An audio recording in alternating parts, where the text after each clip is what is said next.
Alright! Hello everybody! So we are going to be doing Fashion Friday today. Well, let's make sure you guys can hear me first. Let me know if you can hear me in chat.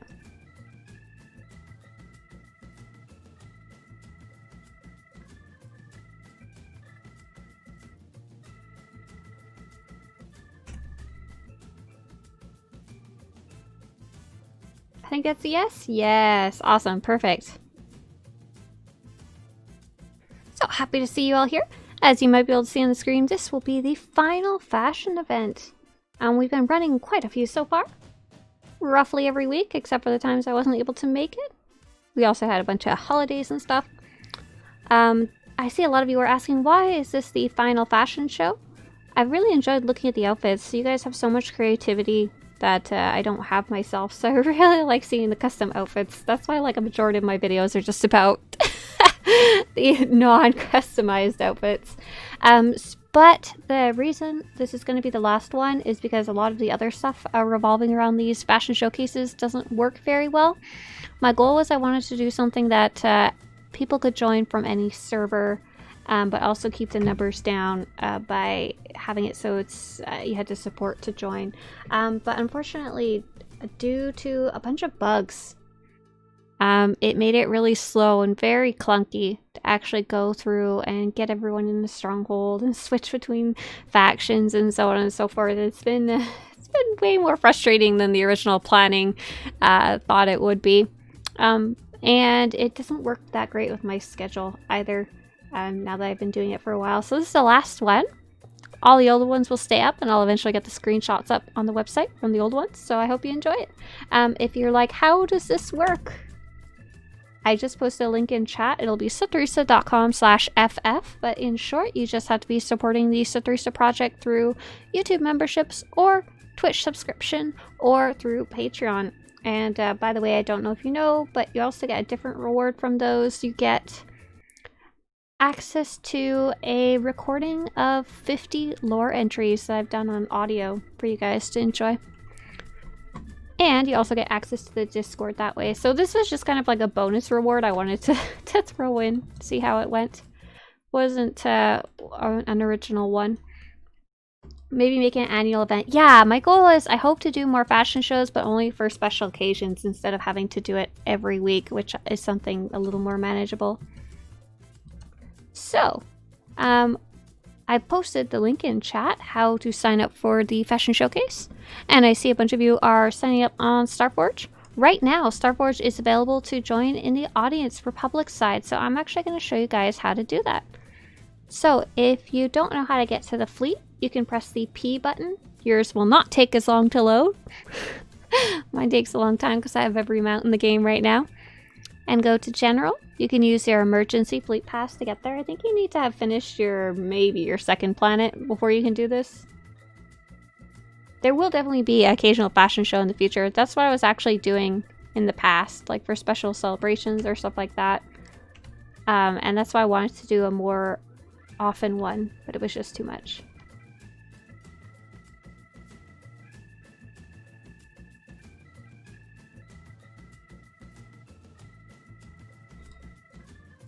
I see a bunch of you missed the explanation about the final one. I guess everyone's just coming in now. So let me show how to get to the Stronghold, and then I'll explain that again. So when you're on the fleet, the Republic side right now, I'll be switching to Imperial in a few minutes. Press M to open your map. Go to the Strongholds and Crew Skills section.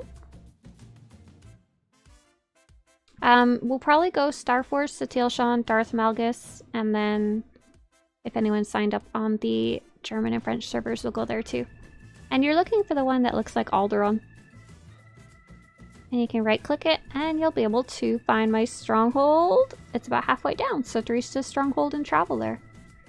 So that's how you can be in the audience. Oh, my screen is small? Come on, you guys. Why didn't you let me know that you can't see squat diddly do?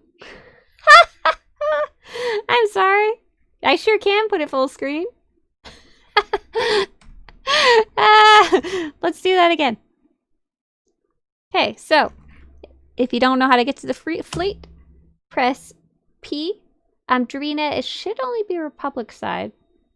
And look for Swtorista Stronghold. General, Emergency Fleet Pass. Hello! Pocket Fashion Show. I do this every time. Why is it the last one?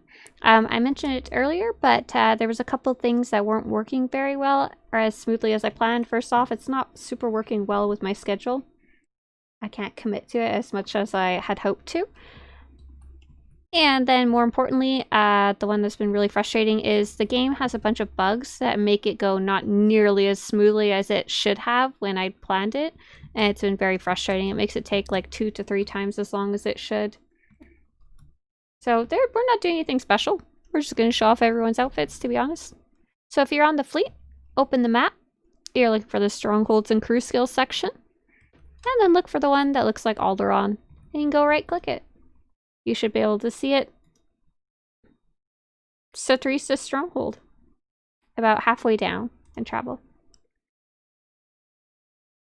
It's too full screen now. Please make it half screen. I'll switch over Imp Site in a few minutes. And this is one of the bugs that's been an issue. That like right now, my Stronghold is listed as available for Imperial and Republic, and Imperial can't get here, so I don't know what to say. Ooh, I see someone doing a good dance up on the catwalk there. So let's make sure. I see Hawk was able to get in here themselves, so that was good. Jack Sparrow, Banjo, do you mind putting your faction on the spreadsheet so that I can make sure I know where you are? And I just got Parker invited. And I see the rest of you are Imperial side. So once I see that Tana Asu has gotten here, then I'm going to switch Imperial side. So if you want to join Republic side, please hustle. Oh, I see Tana's already here. If you want to get here Republic side, too bad! Let's switch over to Imperial side now. Is this the last fashion stream? Yes. You cannot find your stronghold on Darth Malgus. That's because I'm on Starforge. I will go to Darth Malgus in 2 servers after this. And the stronghold's only there when I'm actually logged in, unfortunately. Can Imp and Republic play together? Not really. In this specific case, we can at least be in the same vicinity. It just takes a little bit of finickiness. So if you're on Imperial side Starforge and wanted to come into the audience, press your P button, go to the General tab, press the Emergency Fleet Pass. They can play together, you can hit them, they can hit you. Yeah, in player versus player, sometimes Republic side and Imperial side are merged. But in the end, not really, they can't go quest together. Ah, Lorenzo, have fun trying the game. And yes, this is the final fashion show. And I'll show you how to get their Imperial side too. So Dravina, you should be able to get in now. Banjo's here. Okay, perfect, as long as you're invited. Oh, but did you put it in the sheet? Oh, you did. Perfect. Thank you so much, Banjo. So if you're on the Imperial fleet and you're trying to get to the fashion show in the audience, press M on your map, look for the Strongholds and Crew Skills section on the bottom right. And you're gonna run over there, or you're gonna mount over there, or you're gonna fly over there, whatever floats your boat.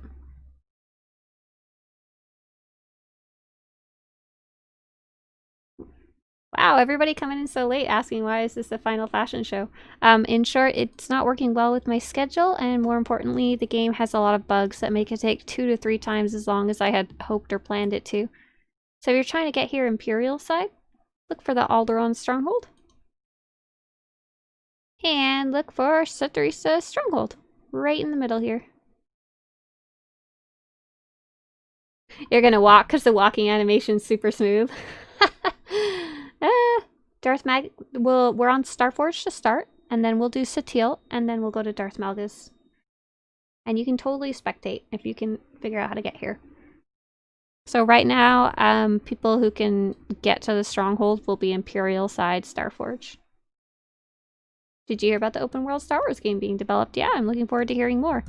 And I see we got some wonderful people hanging out on stage. If you would mind clearing this area right here, so that I can get my contestants up here instead. I would appreciate that very much. So we'll get Adriel invited. Thank you very much for clearing the stage. I see you running off. Appreciate that. Relictus. And Hawk, we got invited. Jack Sparrow managed to make their own way here. Keyleth, invited. Michael Jackson, oh, looking forward to seeing that. And Tyrax. Hi Swtorista, love your channel. Thank you very much, Star Wars Empire Knights. You have a smaller channel, but would love to do something together. I don't really do a lot of collaborations anymore because I've been so busy, but good luck with your channel. I hope you have fun working on it. Darth Tyrax, would you mind scooching your booty? Alright, so I think we're gonna start with Adriel Callig, so that'll be Loki. Loki, whenever you're ready, feel free to go right up on the stage and I'll cue up some... Thank you, Bet. I'll cue up some nice background music. Let's end this fashion show with a bang, right? I'm glad so many of you were able to make it here. Is there a chance the fashion show will return in the future? Yes, just not as frequently, and probably not as cross-servery. Just in a more localized way. All right. I don't even do many collaborations with any big creators anymore. I just don't have time. Let's see. I'm gonna turn off our nameplates. And if you're a contestant and you weren't able to make it here, I'm gonna be turning off my chat, so please make sure to let me know in the YouTube chat. Alright, let's go! Party time! This is Adriel Callig, Dark Council Elite, follower of the old ways in Revan's Rapture. And of course, Loki, if you want to share anything about this outfit in chat, feel free. Oh, you have a background ready for me to read. Yeah, go ahead. Let me post it in YouTube chat, or let me know if you're going to send it to me a different way. But while you do that, let's take a look at your character. She's very, very Sithy. Ah, she's a Sith sorcerer. That makes a lot of sense. She's got the long, black flowing locks of hair. She's got the Sithy makeup. And let's take a look at some of these really pretty pieces. She's definitely got the Sith Lord kind of look going on here. She is wearing the Noble Counselor's tunic, and this is actually the default color, this black and gold color here, which is very, very nice all on its own. And it looks like you decided to use most of the default pieces, huh? And such a nice set together all by itself. It's got a really cool belt that I like a lot. It's very fancy. I like the pattern on the dress and the skirt. And what's cool is, let's see if we can see the hair thing. Oh, we can't. You got too much hair. You can see it like the most tiniest bit. There's a bit of gold wire under her ear. Oh, and you've got a sweet lightsaber. Oh, I know what this one is now. I learned about this one from you guys mainly. This is the Attuned Force Healer's lightsaber, and this one, Loki has also put a tuning in it, so that's what the glowy red stuff here is, the Dark Attuned weapon tuning. But the actual lightsaber is really cool. Did you want to put that out again for a second? It's from a special mission in Knights of the Fallen Empire, and it's kind of like a combination of Darth Mars and Satil Shan's lightsaber, I would say. It's pretty cool. It's got a very, very detailed look to it. So now I'm going to read out Loki's backstory. Oh, you guys can't hear the music. Here you go. You can have some music. Let me know if it's too loud, okay? I'm going to go on Discord.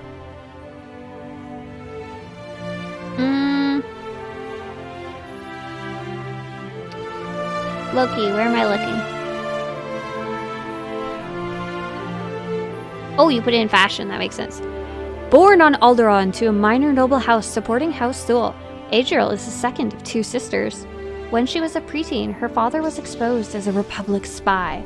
This led to both her parents being killed and her sister and her being sold off to slavery. While her older sister managed to escape the life of a slave, Adriel didn't. However, it was discovered she was force sensitive, and thus she was sent to the Sith Academy on Korriban. Her older sister tried to find her and save her from the slave pits, but it was too late. Raising up the ladder, she became Darth Nox, member of the Dark Council. Oh, too loud? Were you guys able to hear the story? At least, or do I need to read it again? That's the problem with the music. Always tricky to balance it.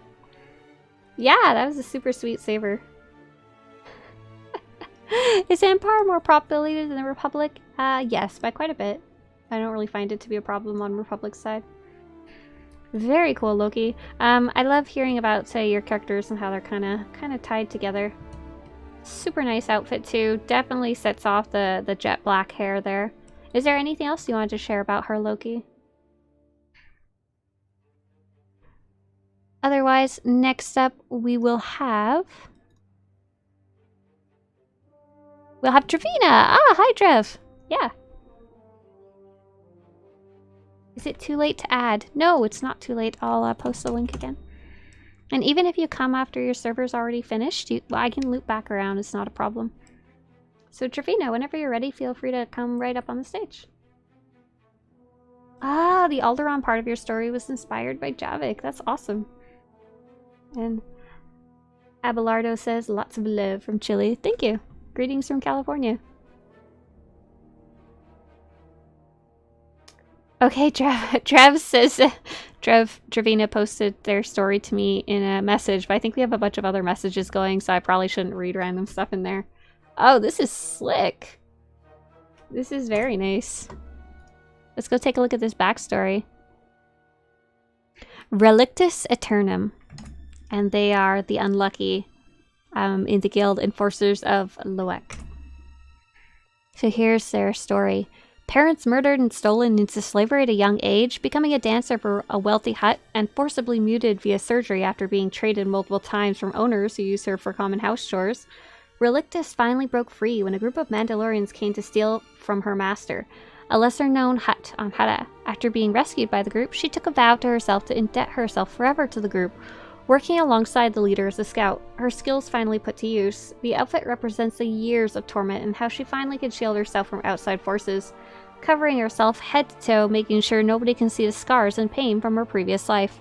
Her name roughly translates to remains forever. But the specific parts mean Relictus, meaning left behind, and Eternum, meaning forever.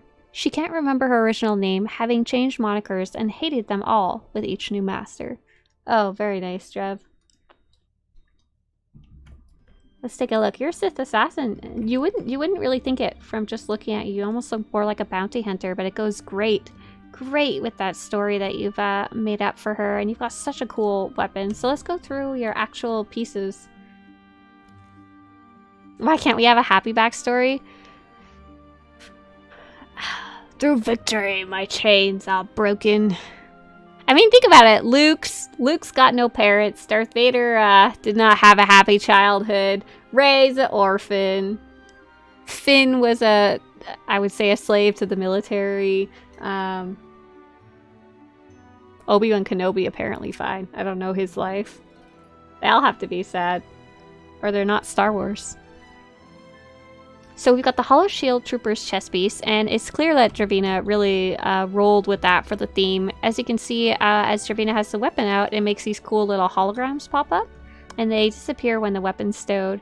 And there's also this weapon tuning that Trevina has applied to this weapon called the Hollow Shield Weapon Tuning, and it kind of matches, which is really cool. Goes very, very well together. And the weapon itself, you may not have seen before. This is the Fira F-I-R-A Electro Staff, so double-bladed weapon, and this is from the Manon Flashpoint. You have to run it a bunch of times and you earn these little currency things. Oh sweet, there's your holographic, there's your hollow mount, and that weapon you could buy from a vendor on Manon using the special currency. Oops, sorry. And this mount that Trevina has chosen to go with it is from the Grey event. Super nice. Very cool. Thanks for sharing it. It's cool to see how you took your backstory to inspire how your character looks. You definitely don't look like the traditional Sith. That's for sure. All right, let's take a look at who's next. Next up, we're gonna have Jayhawk on character Hawk. Oh no, you're on Republic side. I lied. We'll come back to you later. So next up is gonna be First Enchanter on Keyleth. This is another one of the bugs that's making this a final fashion show. Oh yeah, Ezra's got a sad childhood. Poe was a spice runner. 'Cause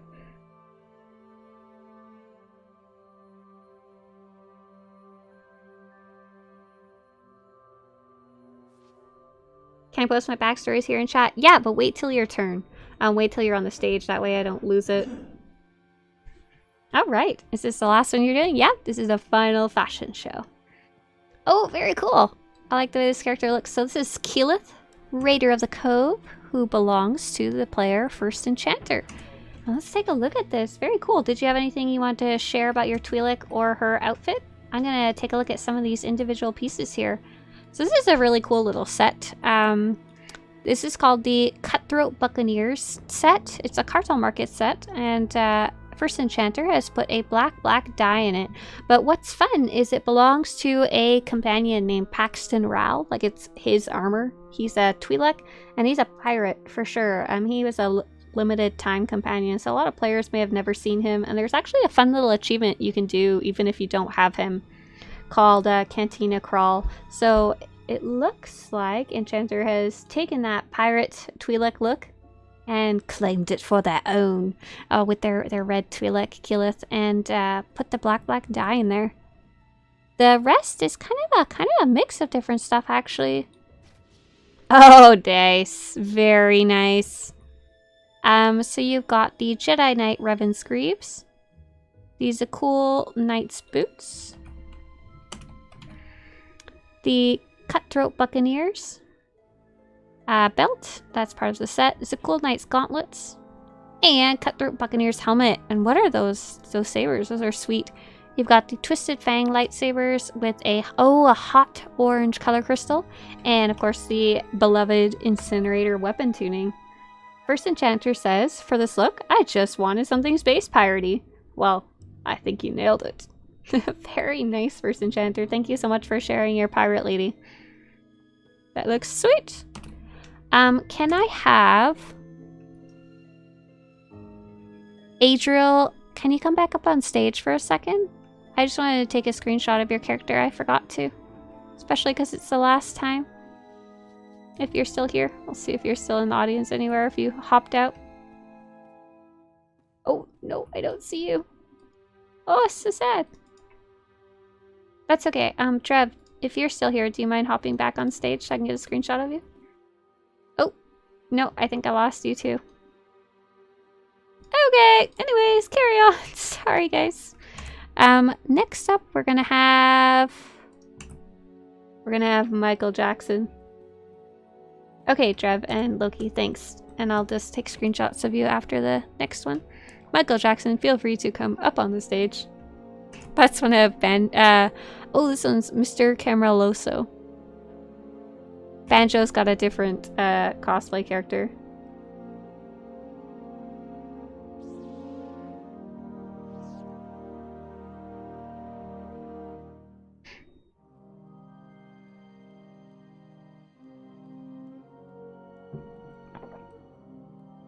Gotta get those jumps in so you can slow walk on stage. Oh, here we go! Very nice. Are you trying to like back walk onto the stage or something? Star slide onto it? Very cool! I bet you're kicking yourself trying to find a single glove and never were able to find one, were you, Mr. Caramelloso? And did you have anything you want? Ah, yes! There you go. Let me get a good screenshot of that. Yeah. Very nice. It's called Moonwalk. Mr. Caramelloso, did you want to share anything about this cosplay or why you decided to do MJ? This is very neat. So what did you actually choose? This one must have been pretty hard. So it's the Wayward Voyager's chest piece with a red and black dye in it. I assume it's like Michael Jackson's little red leather jacket. I think that's from Thriller? I could be wrong. I'm not going to win any Michael Jackson trivias. Oh, yes, it is. It's his jacket from Thriller. Very cool. And you've got the Stylish Defender's goggles. And there's not very many sunglasses in the game, but you did manage to find one of the pairs, which was probably a good idea. The Rotworm Home gloves for the white glove. Unfortunately, it has both gloves, not just one. The Wayward Voyager's belt. Romulus Drapa's pants for some nice black pants, and the Field Tech Operator's boots, which I think were pretty genius. They've kind of got a bell bottom kind of thing going on.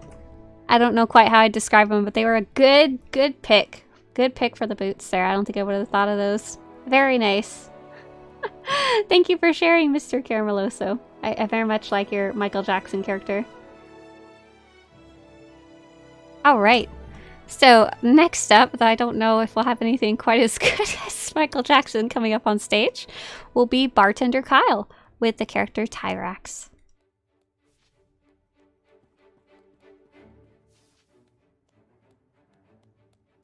Oh, actually, give me a second, Drev. Can you run up on stage real fast?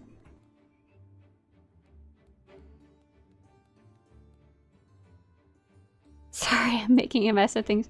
Just come right here, and I'll take a real fast screenshot of you.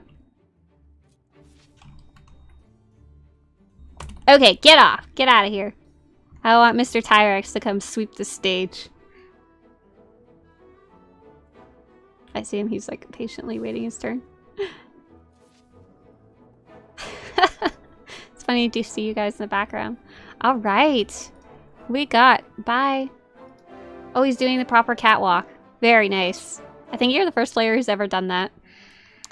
This is Darth Tyrax, the living legend belonging to character Bartender Kyle. And Kyle, did you have anything you wanted to share about either this character or his outfit? I'm digging the way he looks with the bald head and the... I think they're called brands for the Sith Inquisitor. Is that correct? Oh, this is a juggernaut, so it's probably more like a tattoo. Very, very cool. If you wanted to share anything about it. Ah, you wanted Malgus to love you. So what happened when you used that flirt option? Did he say, I love that bald head? Or did he say, ugh? Oh, you want to meet Darth Malgus.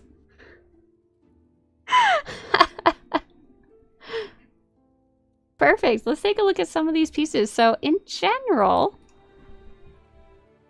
I thought you were wearing the actual Darth Malgus armor, but you're not even wearing a single Darth Malgus piece, which is super cool, except for the headpiece, the rebreather.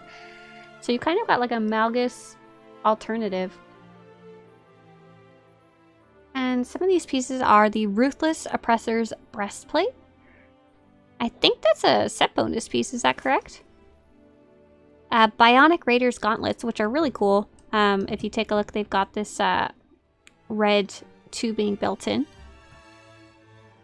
We've got the Ruthless Oppressors for the rest of the set, and then the Bionic Raider's boots. So it's a nice little mishmash with the Malgus Reborn breathing mask on the top and a really freaking sweet lightsaber. Let's take a look at that too. Malgus said maybe later when he tried to flirt with him. Sorry. Good try. That's the closest I think anyone's ever gotten, so... this is the Executioner's Maw. It's a really unique lightsaber in the game. It's really like... nothing quite like it in Star Wars. It's very, very flashy, and... Bartender Kyle has added the fire red color crystal and put in the incinerator weapon tuning to make it even just a little more menacing. Very nice. Very cool. Very much like it. Nene wants to let you know, Bartender Kyle, when you're talking to Darth Malgus, you may have just made him jealous instead. And I think Nene might be right on that one. And Redhead says it's like a futuristic version of Darth Malgus' outfit. Yeah, I really like this alternative. It looks super cool. Thanks for sharing your character Tyrax, Bartender Kyle. Okay, I think that looks like it's it for Starforge Empire side, unless Loki is here and wouldn't mind showing off their outfit for another second so I can take a screenshot.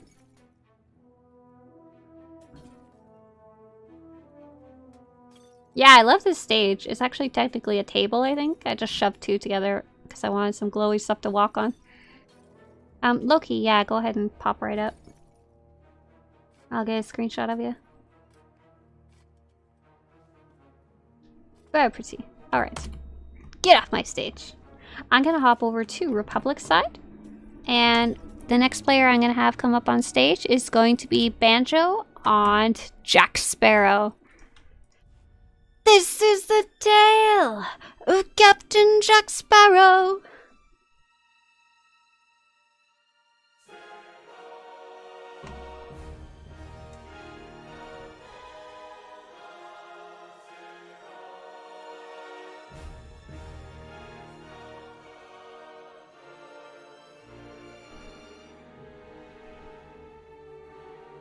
Pirates is your favorite movie? Nice. Well, you'll have to be a very solid judge of how well Banjo does do. Have a good one, bartender Kyle. Thanks for showing us your outfit.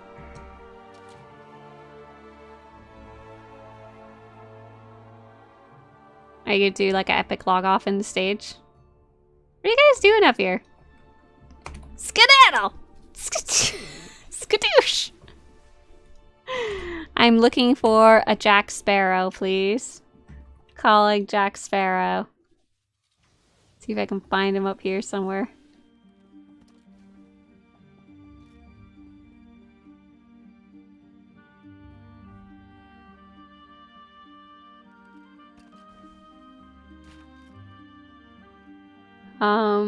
Banjo, did I lose you?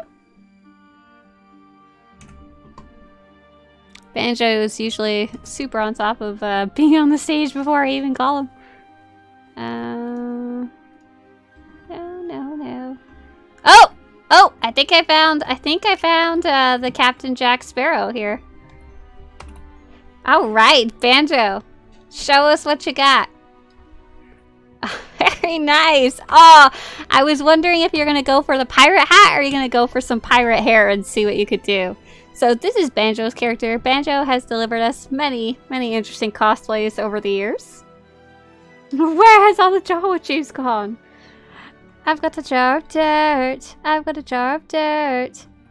Banjo, did you want to share anything about this outfit other than being the infamous Jack Sparrow, the space pirate, the notorious pirate? Very nice.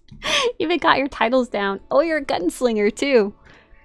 So this outfit is a really good mix and match. The top is a Jedi Warrior's chest piece with a brown dye on it. I was thinking that a jar of Tatooine sand or something like that. The Gifted Shadows bracers, Gifted Shadows gauntlets, the Visas Mar sash. I think a really good piratey bottom. The Furious Gladiator's greaves. Oh, these boots are great. Remnant Resurrected Smuggler's boots, and most importantly, this hat, the most pirate hat in the entire game. It's called the Raiders Cove headgear. It has a couple different variations, but in short, you can only get it while you're doing the Shadow of Revan expansion main storyline. If you delete it or you skip that expansion, you can't go back. Too bad. Nope, pirate hat for you. And you can't wear that pirate hat until you get it. So you have to go through like the whole class story and then Rise of the Hutt Cartel and then go do Shadow of Revan. Oh, nice. Let's take a look at your weapons too. So what did you pick for Captain Jack Sparrow's weaponry?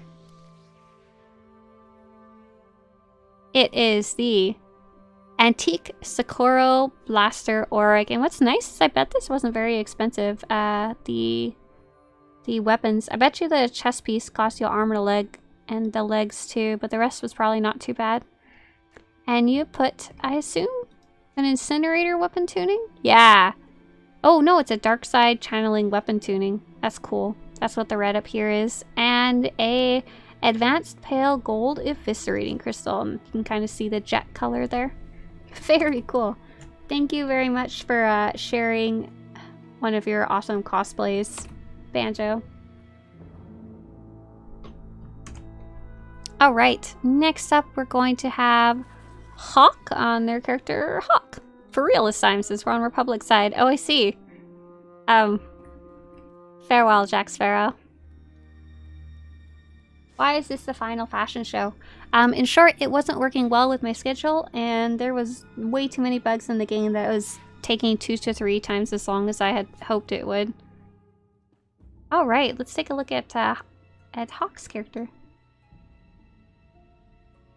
Oh, very cool. I'm digging this. Got a lot going on here to look at. And Jayhawk, if you wanted to share anything about this character, feel free to let me know in the YouTube chat. So this is the infamous Bounty Hunter's chest piece. It's a fairly new one. And this character is actually a trooper. They're going for a kind of non-standard trooper look. Maybe something good for Spec Ops or something good for the Outlander kind of style. Kind of something like what Eric Jorgen is wearing when you meet them later on. Jayhawk says, I have a backstory, but it's too long for YouTube chat. Sorry, Jayhawk. Yeah, I can't read a whole novel today. And it's really good mix and match of pieces. So we've got the infamous Bounty Hunter's chest piece, but it's got a die in there. I apologize. I'm playing on my monitor with my colors adjusted, so I can't tell what color it is. I think it's green or blue. It looks really nice on my screen. I hope it looks nice for you guys too. And it's the infamous Bounty Hunter's bracers, which are really cool. I mostly see them on Bounty Hunters, but it looks really neat on a Trooper too. They have an animation when you take out your weapon. The B400 Cybernetic Gauntlets, infamous Bounty Hunter's belt, B400 Cybernetic pants, and Hollow Shield Trooper's boots. So what's cool is you can see Jayhawk has a cybernetic peg leg on his character, and also has a, trying to see if I can show it, can't see it super well, but a cybernetic hand as well on the opposite side. And these are the B400 cybernetic pieces, the gauntlets and legs. Very, very cool. And let's take one last look at your weapon. That is the Zakulan Exile's Blaster Rifle. And this one's cool. It has a... Jayhawk's put a normal green color crystal in it, but just by default it has this neat little animation on it, and it's also got kind of like a knife. Apparently Zakulan Exiles like to stab things. Like almost like a bayonet, but a little more lethal, I guess. And also I want to show you guys Jayhawk's character's face. It's just quite unique looking for a trooper. It's got that really cool tattoo on it, which I thought was really neat, along with the beard. Just looks neat. And Jayhawk said, basically he's a Jedi dropout, lost his arm and leg saving his friend from his brother, a Darth, and makes cybertech to help him in combat. Ah, very cool, Jayhawk. Thanks for the Cliff Notes version. And thanks so much for sharing your super cool trooper. You may have noticed that trooper is my favorite class, so I love seeing them in the fashion shows.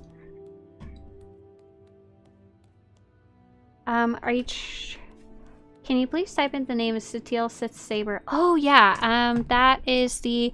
I don't think it's on my site, but I can get you a link to it. Here we go. Because I know it's on Tor Fashion's site.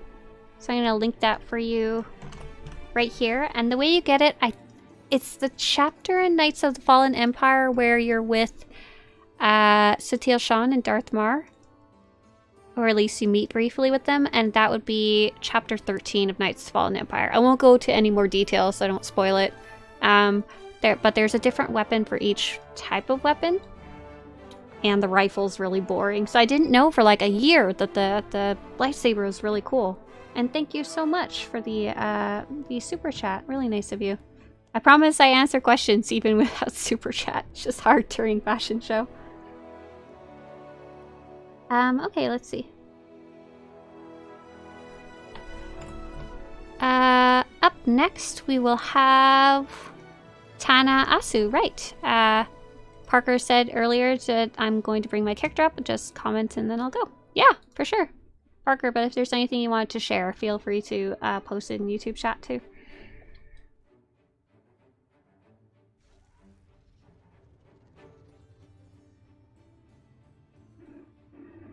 You don't have, just a heads up, you don't have to have a backstory of any kind. I wasn't expecting it when I first started doing these.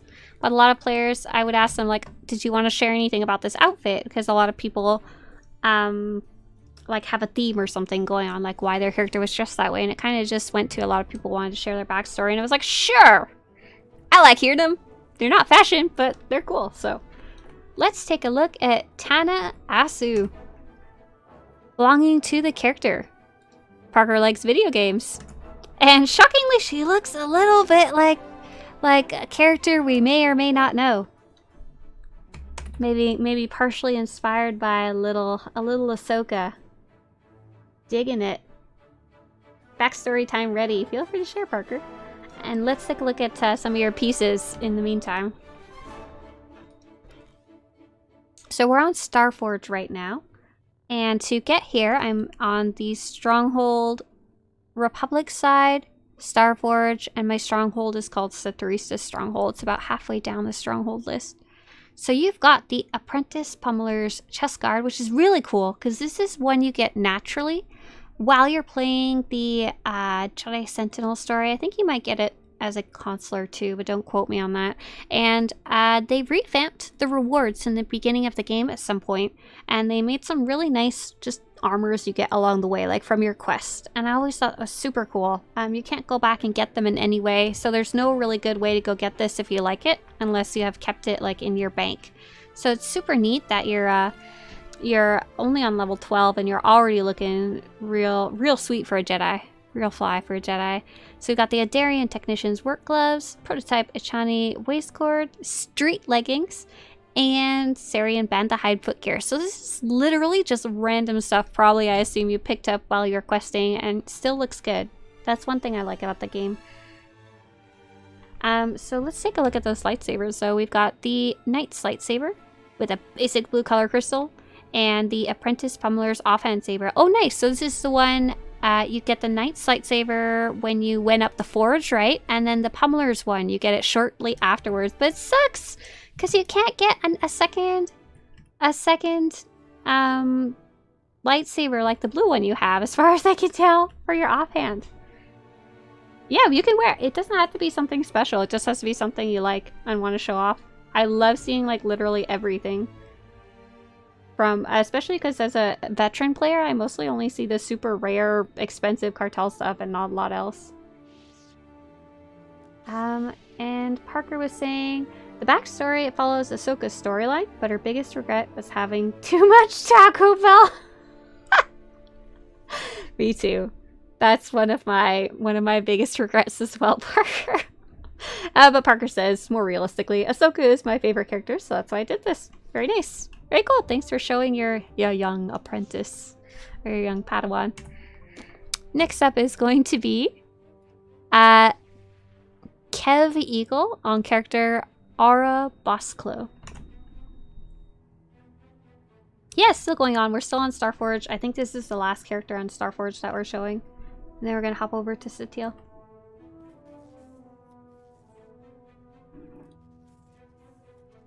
Oh, sweet. We have a little girl Togruta, and I think we have a big girl Togruta now. That's super cool. But we can think of this of baby and adult, or Padawan and Master. This is a really cool looking character. Alright, this is Aura Bosklo, founder, the Galactic Liberator. Oh my god, I love this outfit. I've not seen anything quite like this before. So this is a really good mix and match of different pieces that aren't necessarily specifically for the Jedi Sentinel, but by mixing and matching them, Kev Eagle has done a really good job of making a really cool, like, protectors kind of outfit, very combat focused outfit. And if you wanted to share anything about this character, Kev Eagle, feel free to do so in the YouTube chat. So this is the Onderon Guardian's breastplate, and I think it's the High Rollers die. I can't quite tell on my screen. The Callus, and what's cool is it's got the Callus Conqueror's gauntlets and legs. And they're very much a Sith Inquisitor set, so it's super cool that they're working together with the chest piece. And the Ravager's boots, for that kind of continuation down. And we've got the Mark Aragnos belt, super lore throwback. So it's just a big mix of different things. And I also like that when you take out your lightsabers, if you could do that again, Kev Eagle, it makes kind of a cape. It kind of reminds me of Cal Calestis, if I'm saying his name right, from Fallen Order. It's got a really neat cape shape that I didn't really realize. I've never really seen before. And lastly, those lightsabers are the sweet Executioner's Maw that we saw earlier, but because of the different color crystal and weapon tunings, it looks quite different. So it's the Mystic Hazel color crystal, and the Executioner's Lightning weapon tuning is what's making all that zappy stuff there. Oh, Cal Kestis, there we go. Very cool. Thank you very much for sharing your I guess your Super Guardian Kev Eagle. Alright. Let's say a quick hi and bye to our audience, because I'm going to head over to Satele Shan. If you're on Starforge and want to showcase... Oh, I see Sam L just signed up. So let's stay here for a second, why don't we? And Sam, I'm going to switch over to Empire side. So if you wanted to come for the last minute audience of Starforge, for the last player, I will be Imperial side on Starforge. And you'll be able to get there using the Strongholds terminal. If you need instructions how to get there, I just posted a link in chat. It'll be swtorista.com/ff. And if you want to showcase, I also just am putting that in chat now. Yeah, we see a lot of Togruta who are kind of mimicking Ahsoka's face patterns. It's just because Ahsoka's a really beloved and complex character, and she's featured in so much media, and she just came out in The Mandalorian too. Sorry, minor spoilers. So it's super nice to see them. Mr. Mando, off the stage, you. Okay, and Zeltara Ind will get you invited.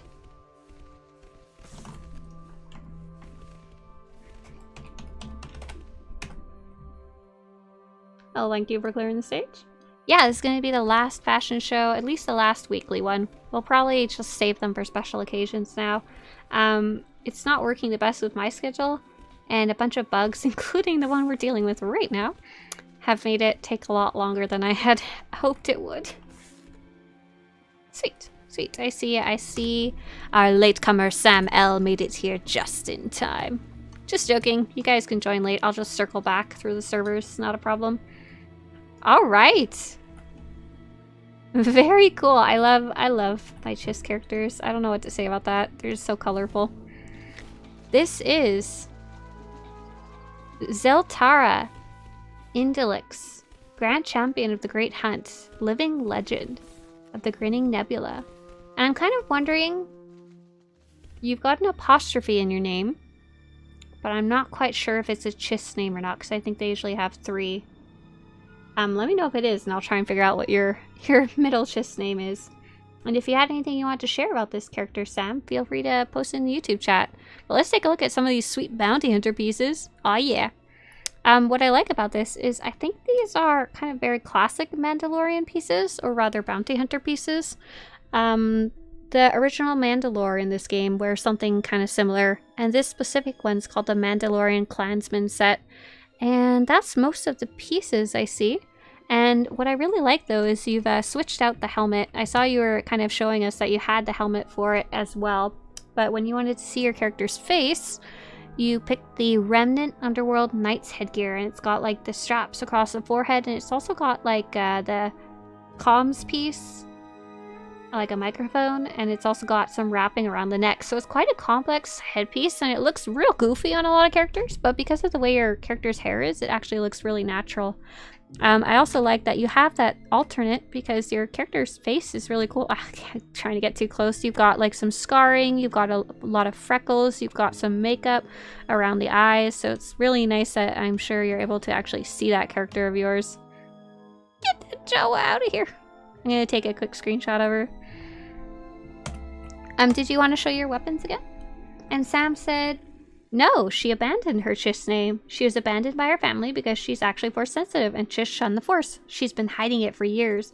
Her last name came from the guy who took her in when she was abandoned. Ah, very, very cool. I can only imagine a Force sensitive Chiss who becomes a bounty hunter, if that's what she actually is, leads some interesting adventures. So on the left, we've got the back-toyed efficient repeating hand cannon. It looks like this one's not moddable, so sadly you're probably gonna have to switch that out at some point, huh? And your right hand, I actually can't tell, but it's a cool little gun there. Got the offhand bug. Very neat, and thanks for sharing a little bit about her story as well. Bruno, I don't. Not at the moment. That's a huge task to build something for being able to post fashion. Text is easy to let people post. Images are real difficult. All right, next up is going to be... Oh, that's it for Starforge for now. Okay, now we're gonna head over to Sithil Shan. Bye! Bye! Ta-ta, thanks for coming in the audience. You guys made for a great Great background. Shenanigans. Alright. Oh, the Voltilla is canonically your pet? Oh, that's awesome. Michael wants to know, does anyone know if you can play Swtor with a controller? The answer is yes, but not necessarily well. There's not built-in support, but as far as I understand, you can keybind it enough that you can usually play it with a controller. I've seen some people posting guides up. I've just never taken a try at it myself. So how do you join? I'm going to post in chat. If you're joining to Showcase, you'll need to be supporting the project, either through YouTube memberships or through Twitch subscription or through Patreon. So that goes to the cost of like hosting the website, the software I need, my time, stuff like that. And then you would go sign up on the spreadsheet once you're doing one of those things. Let's see, Satil Sean. Sweet, we got 4 signups on Satil Sean. I see they're mostly Empire, so I'm actually going to log in Republic side first. So if you want to join in the audience, I will show you how to get their Republic side. Albino says, holy 39 characters Batman. I don't actually play most of those. A lot of those were just created for a video and then I never touched again. I think I only play about mostly only 1 character and then maybe 5 or 6 max when I'm switching around doing stuff. Thank you very much, Alec.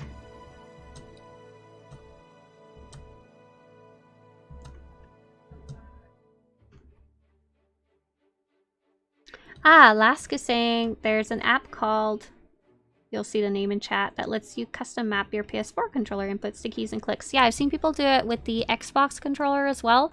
And we have a Steam controller. I think they don't make them anymore, but I can only imagine that one would probably be best because it has the little cursor wiggly thing.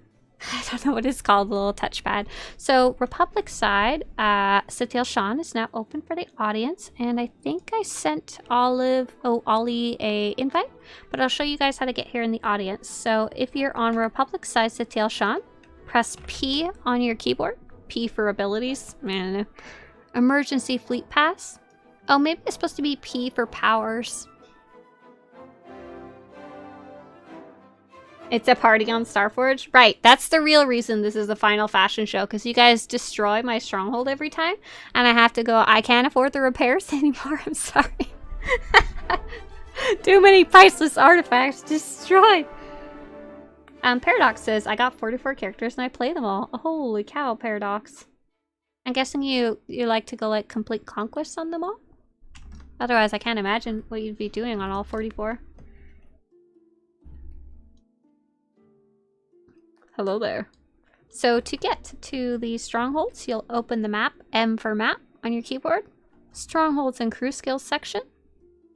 This is Republic side Satil Sean.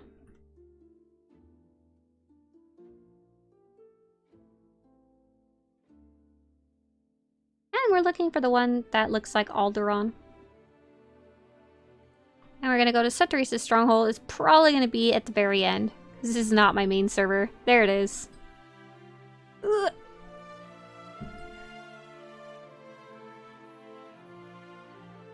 Paradox says, I don't play Conquest at all. I'm a story player and I like making a new character for a new outfit concept. Ah, I see. Oh, Kelly says the correct pronunciation of that character I invited was Ollie Q Revan. You got it.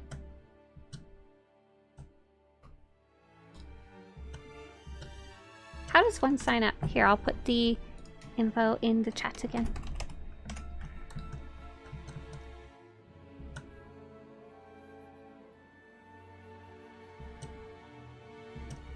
Alright, so that's how you get here, Republic side. And I see some of you are starting to arrive.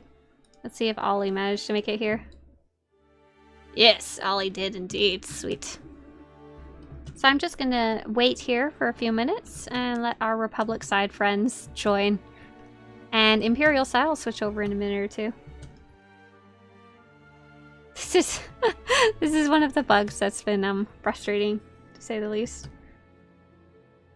Make sure to go to the second page once you find the Alderaan stronghold, and it only show up Republic side on Satil Sean.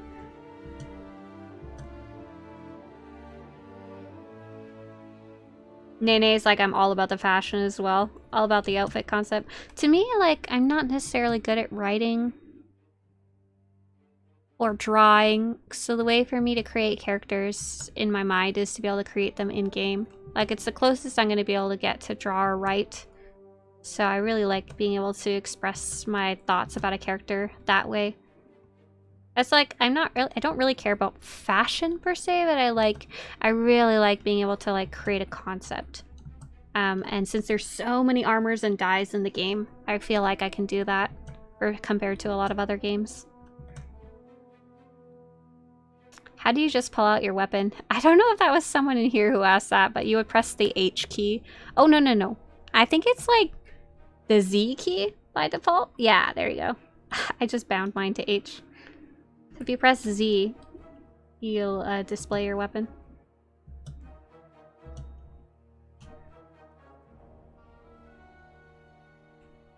Okay.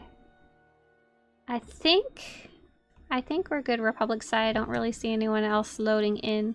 So I'm gonna switch over to Imperial side. Satil Shan. I'm starting to lose my voice and we're only one server in. Oh no.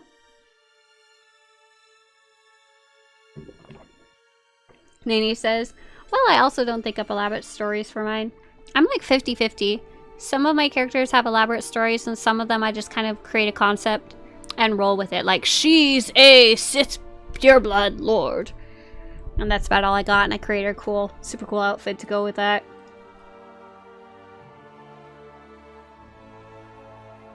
What's the Stronghold name again? Swtorista's Stronghold. It's probably at the very end of the list, and it's only going to show up now. It's only going to be Imperial side Satil Shan because I switched over. So let's get Cactus Wren. I don't know if that's related to Kylo Ren or not, but I like it. Also, I super like cactuses, by the way. I don't talk about it much on YouTube, but I'm super into the plants you can grow in California. Like cactuses and succulents, like so into them. Ah, thank you very much, Vogum. I'll put the link in chat for you again, in case you need it to sign up. You go straight to the spreadsheet now. Hey there, Mind Factory. Greetings from California. Can spectators just join? Spectators can come watch in the audience, no problem. If you want to come watch Imperial side on Satil Shan, I'll show you how. You need to press P on your keyboard. Go to the General tab. Use the Emergency Fleet Pass. That'll get you to the Imperial Fleet. Dan Bell said, didn't even know people made up backstories until I found this channel last week. Yeah, it's actually been, I'd say, a big part of online gaming for quite a long time. I don't know how many people did it in solo games, but I imagine at least some did. Like even Mr. Swtorista, when he plays Skyrim, or when he's playing, I think, Baldur's Gate recently, he'll make up a little story for his character. Sometimes he even, I think he even wrote a little short story about one recently. Like nothing elaborate, just kind of how he imagines them in the universe, because he's super into like lore of fantasy worlds. Like that's why he likes Star Wars and Lord of the Rings and all those types of things. Elder Scrolls. Right, you need to go press M for map and go to the Strongholds and Crew Skills section.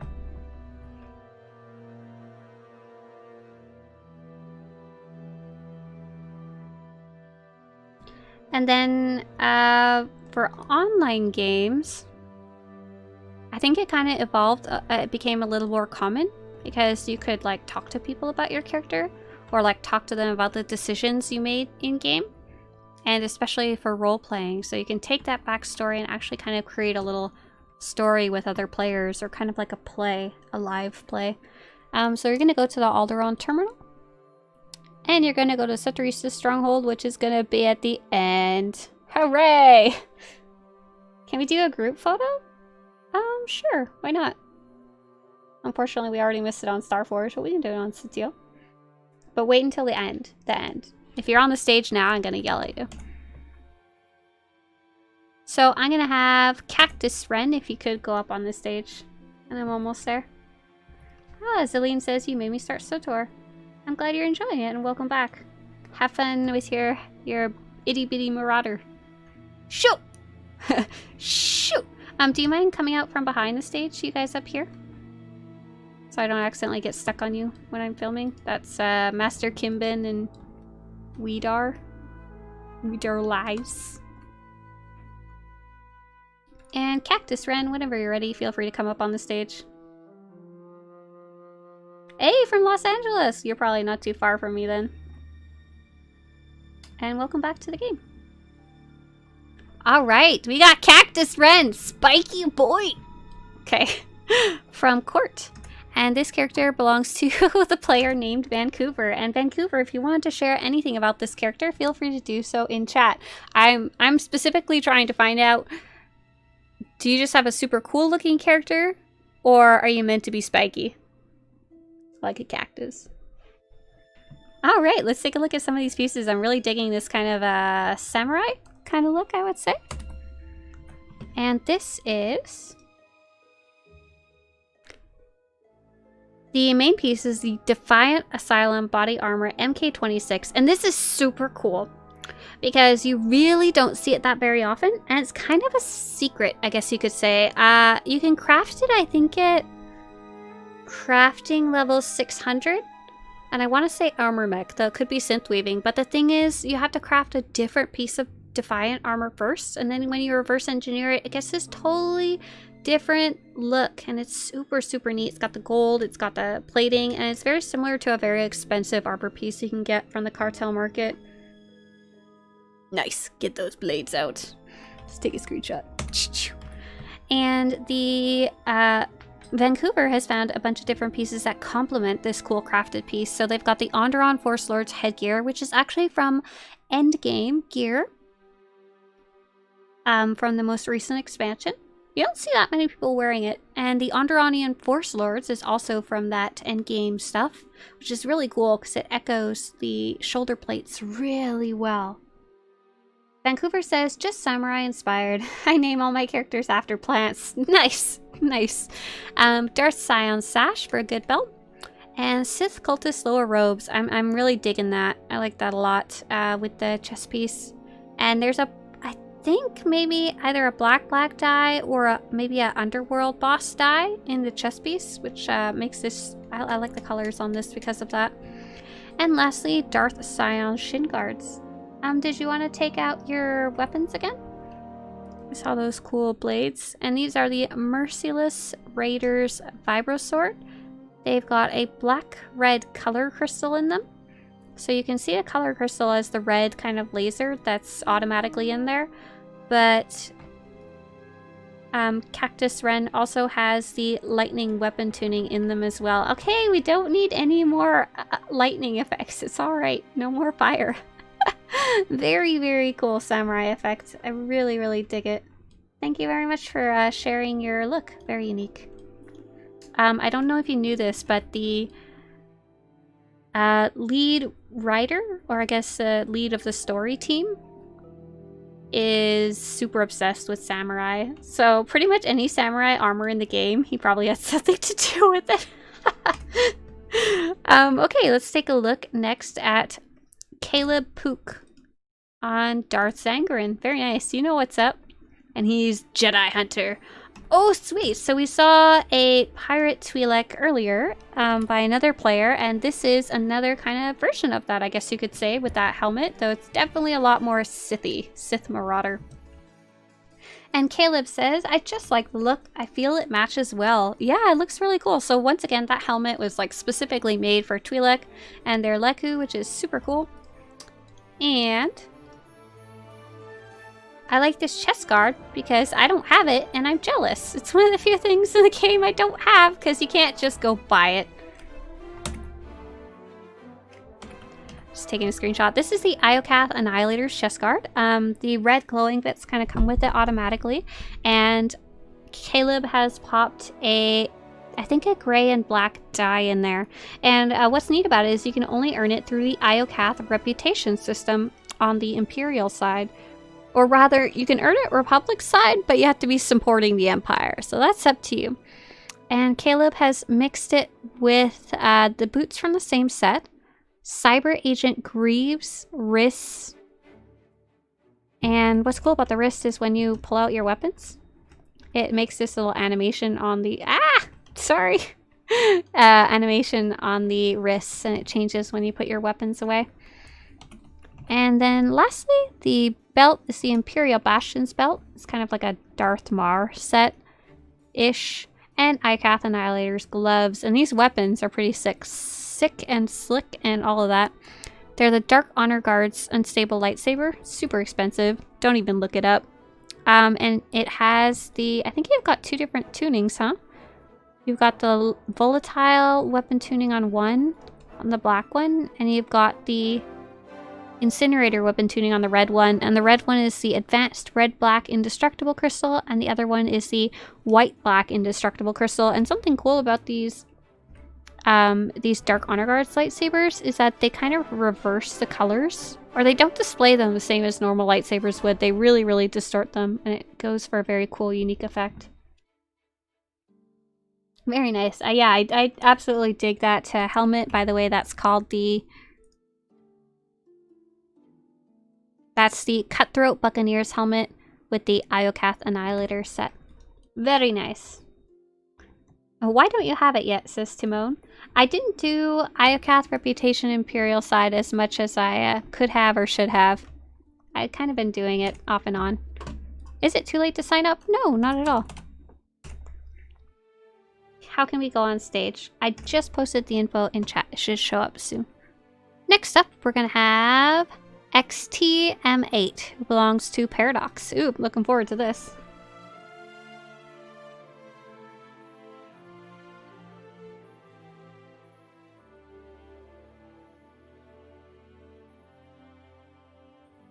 Oh yeah, and once you type your name in the spreadsheet, it auto-saves, so you're good to go. Oh yeah, Final Fashion Show. It's not working very well with my schedule, and there's been a lot of bugs in the game that I didn't anticipate when I was planning it. That's made it more frustrating than I expected and take like 2 to 3 times as long as I expected. I really enjoy seeing the outfits, but I can't keep up with it every week, so this is gonna be the Final Fashion Show. We'll do them in the future, but this will be the last weekly one. We'll save it for special occasions. Alright, so this is XTM8, Paradox's character. And they have shared a... If you could go behind the stage, Kohan. They've shared their character info in Discord, so let me go find that.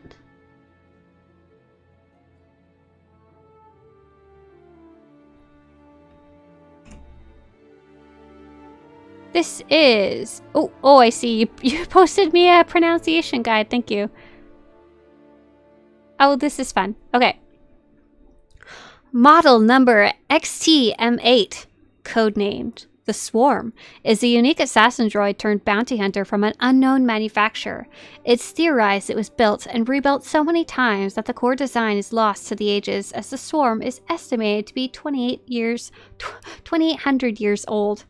The Swarm gets its codename from the multitude of droids that are slave to its various functions. Its name means exterminate. The 2 repair droids, FXR-1 and FXR-2, repair armor and weapons, while XTM8 is in combat, meaning Fixer-1 and Fixer-2. The iDroid, I see you too, meaning is obvious, is synced to XTM8's targeting computer, enabling impossible shots from unseen locations. The mini-probe droid, COMM5, comms, the meaning is obvious, adapted from Cartel technology, serves as a long-range communications hub, linking the various droids to each other, the ship, and the home base from anywhere in the galaxy. Finally, there's a command and control platform, CNC-1, meaning Command and Control Unit 1.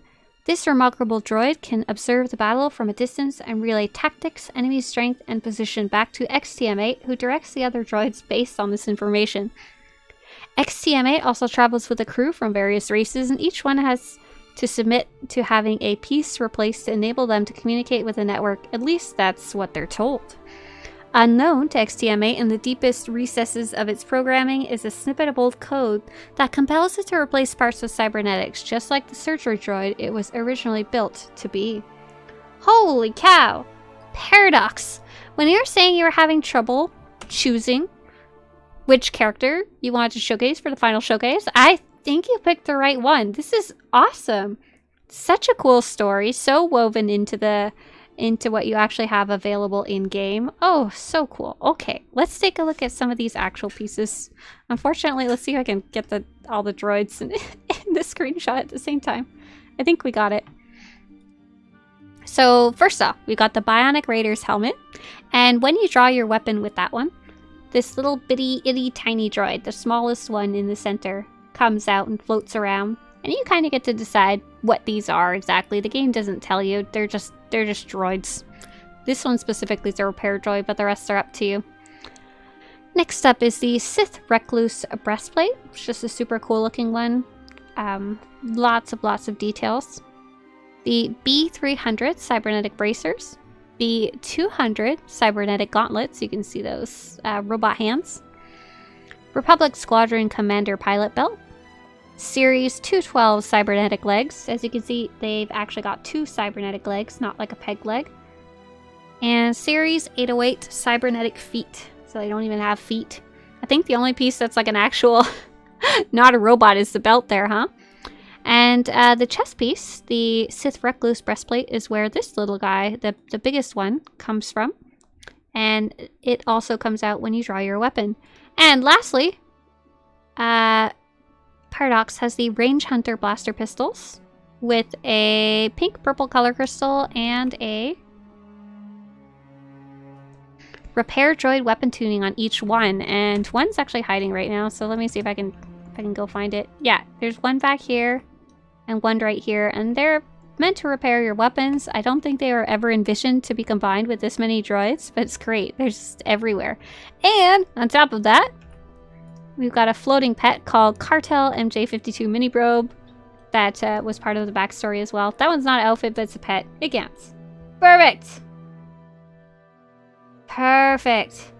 Oh, I'm sorry. We've got 2 Paradoxes in chat. I'm talking about the one who's on stage here. I'm curious, Paradox, did you plan to include another pet droid, or are you like overwhelmed as it is? Very, very cool. Thank you so much for sharing this. Super neat. I don't know if you saw in chat, Paradox, but everybody is loving this as well.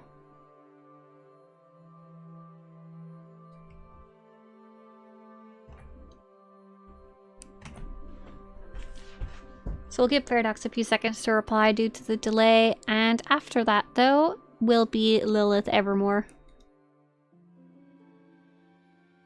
34 said, I tried adding another pet, but I had issues when I tried to add it. Got it. Alright. Let's take a look at Alec Tudusaki's, Tudusaku's character. Lilith Evermore. Ooh, cool. So much red. Yes. Ken Val, though, I don't know what to do with you, buddy. This is Ken Val. He doesn't have any fashion sense at all. You can only showcase one character, because I'm already losing my voice as it is. Escobar, this is the last show. This is the final one. Alec, Tudusaku says, my tune believes the Sith must go further than even the Empire deems too far to gain power. She is lethal and ruthless Sith, who will cut down friend and foe on a whim to gain power and station. Very nice. Very cool. Nicholas, can you delete the other extra ones? Just one. Fashions for the week. I should eat you all. This is a very cool combination of pieces, so let's take a look at what you've chosen to reflect this philosophy of your Sith Lilith Evermore the Merciless. I'm curious what you're going for with the name Lilith, because I think that has some biblical angel meaning or something like that. Or it also just sounds cool like Lily. So we got the Dathomir Shaman's hood, which is quite neat because this is a Sith pureblood, and that hat is red by default, so it really kind of blends the whole thing together. And it's kind of neat. It's probably one of the only hoods in the game that kind of makes sense for a Zabrak, because it's naturally got the pointed parts that'll give your horns a little more room. The dramatic extrovert's robes, very much meant to be intimidating, being like, look at my power, I don't even need to cover my belly button. the Sith Archon's handgear, Saber Marshal's waist strap, Saber Marshal's leg wraps, and Sith Archon's boots. And I think those are, what's cool is that chest piece I'm pretty sure is super expensive. But the other pieces, I like that you mixed in some very inexpensive pieces from the adaptive vendor. So like I think the whole bottom half is just straight from the adaptive vendor. So you were able to probably save a lot of money that way. Oh, she's a Zabrak. I'm sorry. Your horns for Zabrak, right? Not a Sith pureblood. Lilith, Mother of Demons. So kind of the opposite of an angel, but perfect name for your philosophy here. A Sith Zabrak. That's not a pureblood. Did you want to show us your weapon? Because you've got a really cool one I see equipped. I don't know my species.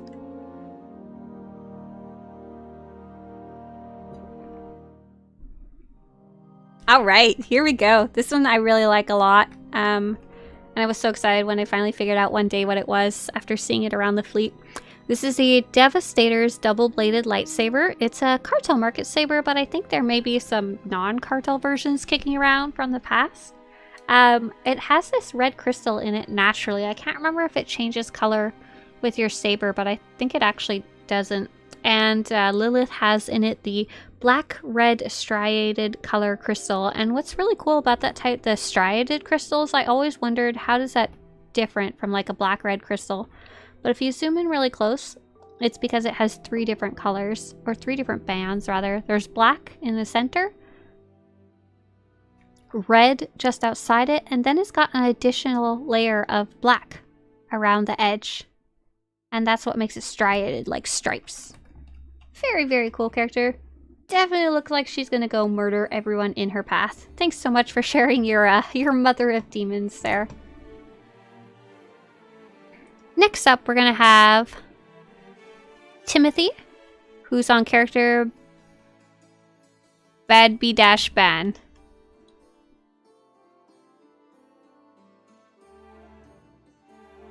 Alec Tudusaki, we don't accept this newfangled lore canon for crystals here.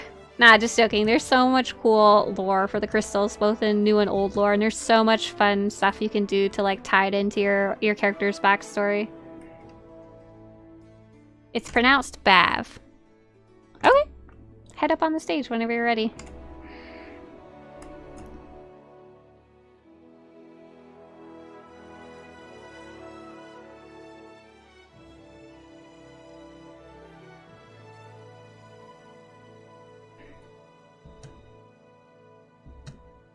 Why is this the last fashion show? It wasn't working well with my schedule, and there was a lot of bugs in the game that were taking a lot of the fun and the efficiency out of it. This is the last one, not necessarily forever, but it's definitely the last weekly one. So we might do them on special occasions, so. Timothy, did you want to go up on the stage? Trying to see where you are out there. Or did you not manage to make it in the Stronghold? If not, I'm sorry. We'll get you invited.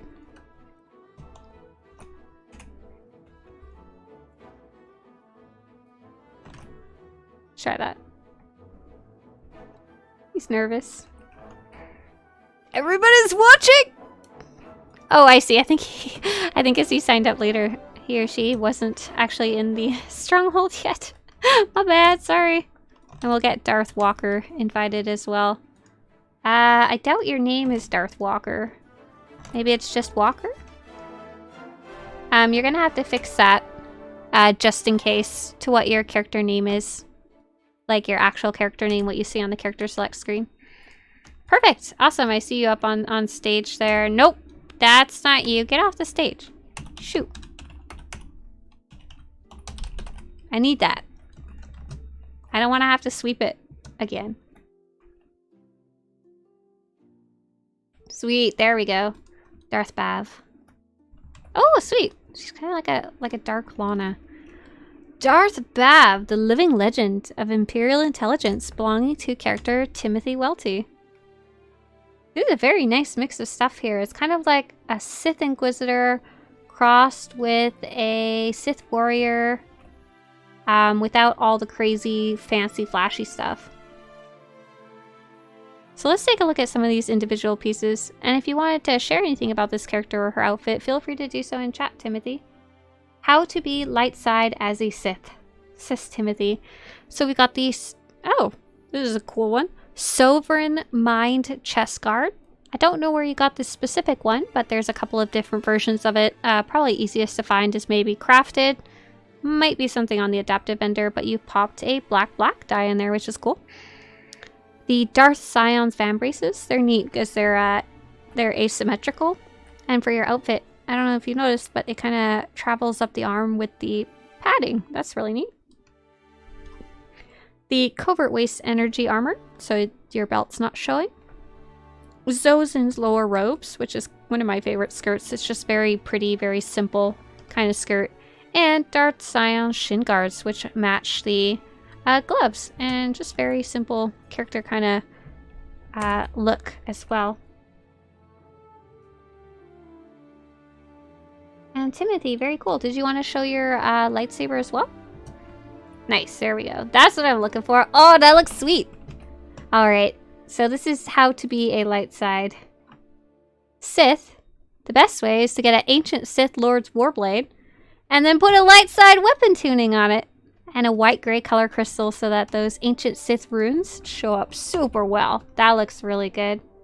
I like it a lot. Thank you very much for sharing your character. Your character, Bav. Alright. Next up is going to be... just in case, did you finish filling out the spreadsheet? In the meantime, I'm gonna hop over to Republic side.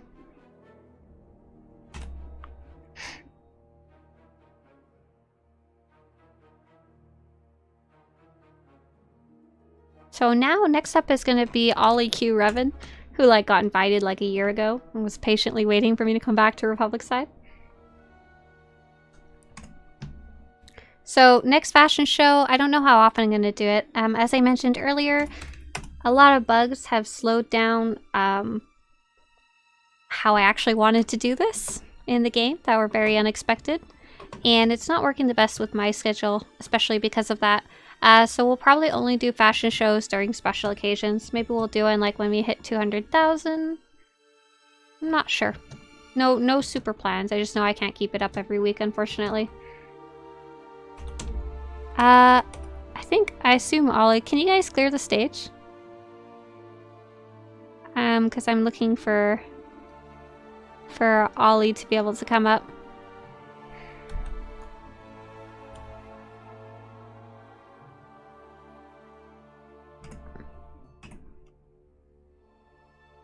If you could get off the stage.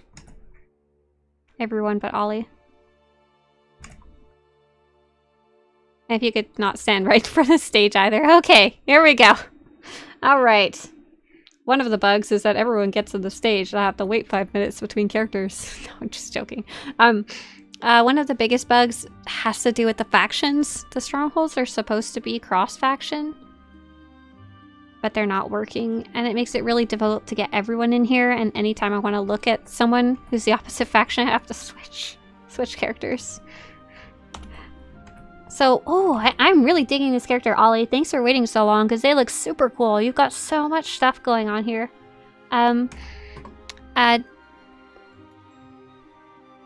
Kelly, if you want to share anything about Ollie, feel free to do so in the YouTube chat. I'd love to hear what you got going on here.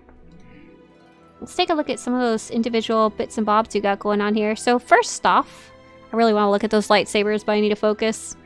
Trimantium jacket. It's kind of a pirate jacket. I think this one's actually crafted, which is cool, but it's kind of came out at the same time as Shadow of Revan, and it matches some of the other pirate armors. And it looks like you popped, I think, a black and brown dye in there, because normally it's red, it's a very deep kind of velvet color, but this way it's kind of a little more Jedi-y, I would say, which is really nice. And it comes with the goggles that hang around your neck. And you've paired it with, you got a bunch of different pieces. So we've got Jedi Knight Revan's bracers. I'm going to show you guys. I've not seen anyone mix and match those yet. That looks pretty nice. Very Jedi-y once again. The Crystalline Bolt Blaster's Gauntlets. Some of these are one of those things you just kind of pick up along the way, probably from Heroics at a lower level. And same thing for the belt. We've got the Jedi Knight Revan's Greaves, which are super nice because they're not so skin tight compared to the other pants. And Dashing Hero's Boots, which make for some good heavy armor, perfect for kicking Sith in the face. Kelly says, I based him on Oliver Queen and Revan. Oh, okay, cool. One of the other things I thought was really cool was the way your character's face looks. You've got the Zakulan Security Headband, and then on top of that, I believe they're a cyborg character. So you've got the little eye patch, and you've got, there's a little bit poking out from under his hair, and you've got the newer hairstyle. I think that's maybe the newest one in the game from the Nathema Conspiracy, and it looks really nice because it lets you actually show off all those 3 different cybernetic accessories, I guess, that you've picked for your character. Very cool. And then for the lightsabers, now that I've been drooling over this one right here. Hello there. Show me your lightsabers! This is the Satele Shan Sparring lightsaber. Is the blue one. It's got a silver blue color crystal. And what's super cool is it's got a holographic weapon tuning in it, which is really nice. And that holographic weapon tuning makes part of the weapon see-through. And then the other one doesn't match at all, which is neat. The Onderon Guardian's lightsaber with a white color crystal and I think a lightning weapon tuning. Yeah, very cool. Very neat. Very cool. Thank you so much for sharing your character and waiting for the very end there. I see just in case you signed up, but you didn't fill out the where are you supporting. And if you're not supporting, I'm going to move on to the next character. And someone else asked, how do I showcase? You sign up on the spreadsheet, and then you wait till I make my way to your server, and I'll be looping back around. It's alright, I did Starforge, but I can go back after if I need to. And I think we finished up Satele Shan. I'm just going to make sure and see what Just In Case was up to.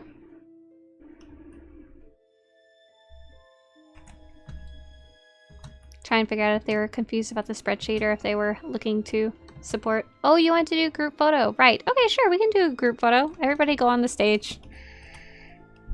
I'll say group photo. Get on that stage. No, I don't want a duel, shockingly. Kind of busy right now.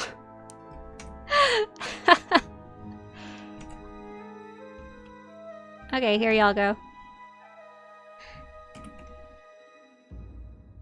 Okay, 5, 4, 3, 2, jetpack. Oh, big old smoke screen. Okay, I got one. We're good. Bye. Okay, so I'm gonna head over to... Okay, I see. Good. We're good to move on to Darth Malgus.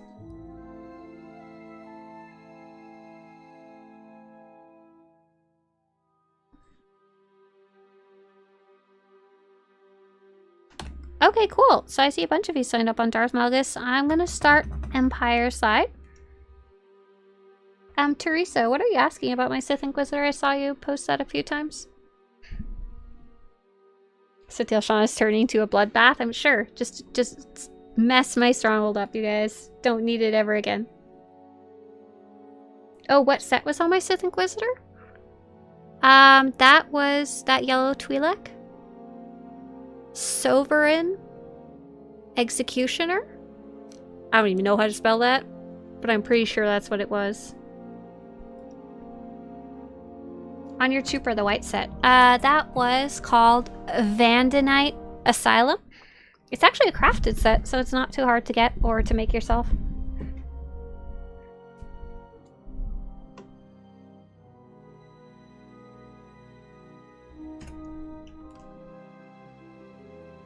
Okie dokie. I am now online, Imperial side, on Darth Malgus. So if you want to join in the audience, you can get there via the Stronghold. Sending an invite to Raishin and Trag, and I'll show you guys how to get here. So if you're on Imperial side Darth Malgus, I'll switch to Republic in a few minutes. You're going to press P on your keyboard for your powers, your abilities. Going to go to General. on the list and use your emergency fleet pass. That'll get you to the Imperial fleet if you're not already there. Anyone know the best Imperial tank? So from what I understand, there's not really a best tank. While some of the damage classes do kind of have a little more up and down for like their bestness. The tanks each have their own uses. Like some will be really good at some fights and kind of bad at others. And they each have their kind of pros and cons. Personally, I play the Assassin is actually my main Imperial character as a tank, and then I play the Trooper tank, Republic side, which is the Bounty Hunter tank. So you open M for map, look for the Strongholds and Crew Skills section if you want to come in the audience.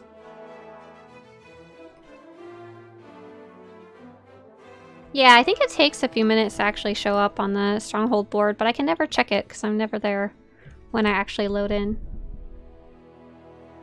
Oh yeah, Regina's quite late. 1:30 a.m. Little late to attend fashion shows.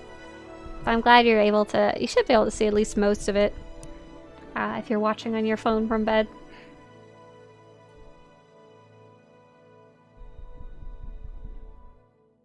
Oh, my Cathar Sith Inquisitor. Oh, my free-to-play Inquisitor. Yeah, I played him last Monday. Hopefully I'll get to play him a little more now. I think my Monday schedule's been a little better. Really enjoy playing him.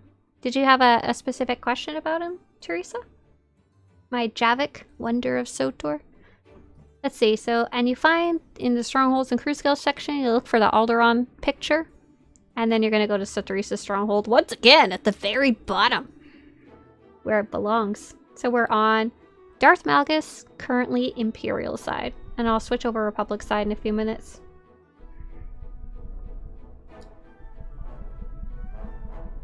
The price one must pay for fashion is stay up late. It's so funny. When I do this stream, half the world says, oh, it's quite late. And when I do the morning streams, it's also late for the other half of the world. How old is Javik? Ooh, that's Javik, the Sith Inquisitor Cathar. That's a good question. I think I decided he would be give or take around 18 years old. I didn't have a set age for him, just that he was a young man, a young adult. Okay, I need to make sure that Trag and Rajan made it here. Got to poke around. I see Trag. I see Kara the Jawa. Yes, I see you. And looking for. I want to make sure Rajan made it here. Kara, I keep thinking your Jawa is you. Let's give them another invite just in case. If you're having problems getting here, Kiwi, let me know. Or if you're just slow to load, also let me know and I'll make sure to wait. Oh, Kiwi! I see you're hiding in the bushes over here. You blend in so well with that little section right there. I didn't even see you. I probably thought you were a decoration in your in your mount. That's so funny. Okay, I'm gonna give it a few seconds and then I'm gonna switch over to Imperial side. So if you want to learn how to join, I just posted a link in chat, but in short, if you're on, if you want to showcase, you can showcase on any server. I'm switching between them. I'm just kind of going in a rotation. And all you have to do is support the Swtorista project. And if you want to be in the audience, you can just show up. You have to go to the Strongholds terminal. Right now, it's accessible Darth Malgus, but I'm about to switch to Republic side. What game is this? This is Star Wars: The Old Republic, an online game about Star Wars set a long time before the Star Wars movies. We're doing a fashion show though. We're not actually playing the game as it's meant to be played right now.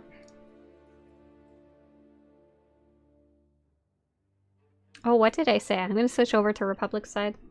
And cheers, Nixie. Welcome to the game. I'm glad the videos were able to help you get started. Yeah, it's really fun. It's my favorite game by far.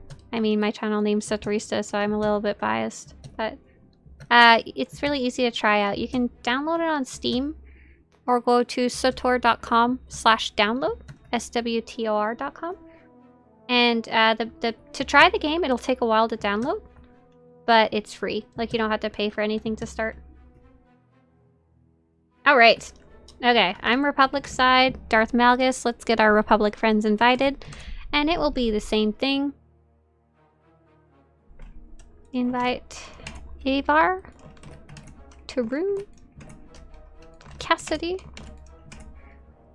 Tyra, Tyra, Andara, and Odessa. So same thing, press P if you want to come Republic side, Darth Malgus, press P on your keyboard, go to General, press Emergency Fleet Pass, that'll bring you to the Republic fleet if you aren't already there. Why, hello there! Fashion per second! That's my most important milestone for Chechnya games, fashion per second. And Nene wants to let you know, one might argue that fashion is the true way to play the game. Yeah, I'm looking forward to seeing what the open world Star Wars game is about. We have so little info about it, except that the studio that's making it seems to make good open world games, so that's generally a positive sign. So if you're Republic side Darth Malgus on the fleet, press M to open your map, go to the Strongholds and Crew Skills section, and we're gonna head to my Alderaan Stronghold. I am totally starting to get to the point where I can barely speak. So if you can't understand me, feel free to ask me to repeat. Okay, we're gonna go to Swtorista's Stronghold. And it's near the bottom of the list.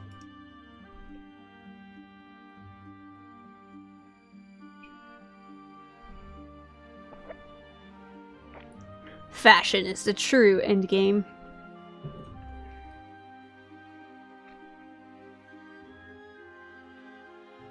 Okay, and I'm Republic side, so I'm gonna have Avar. Avar, as soon as... Avar, can you say something in chat real quick?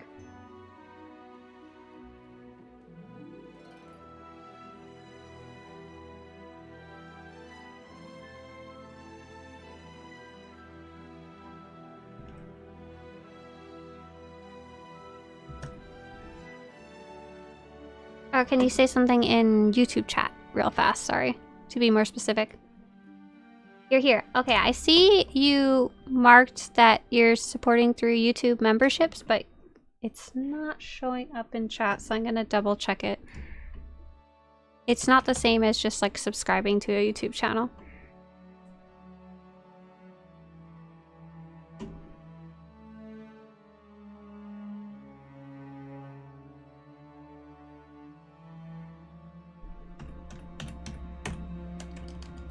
No, so I'm going to go on to the next member. So I'm gonna have Holy Bun. Feel free to head up on Tarun. Yeah, the music. This is the Alderaan music from the game. I really, really like it.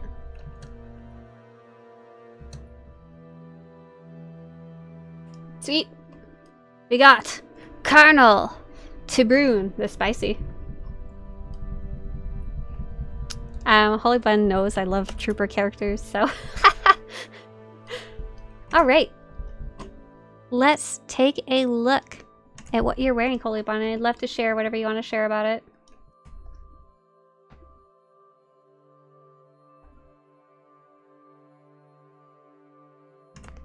So...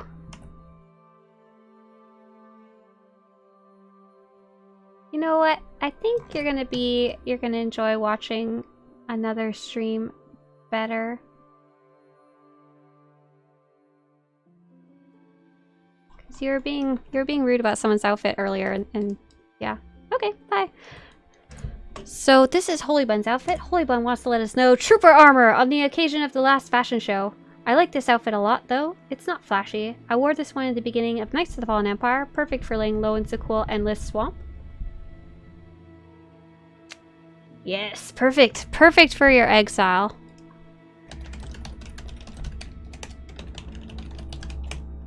Definitely looks like something you could wear with your Eric Jorgen there.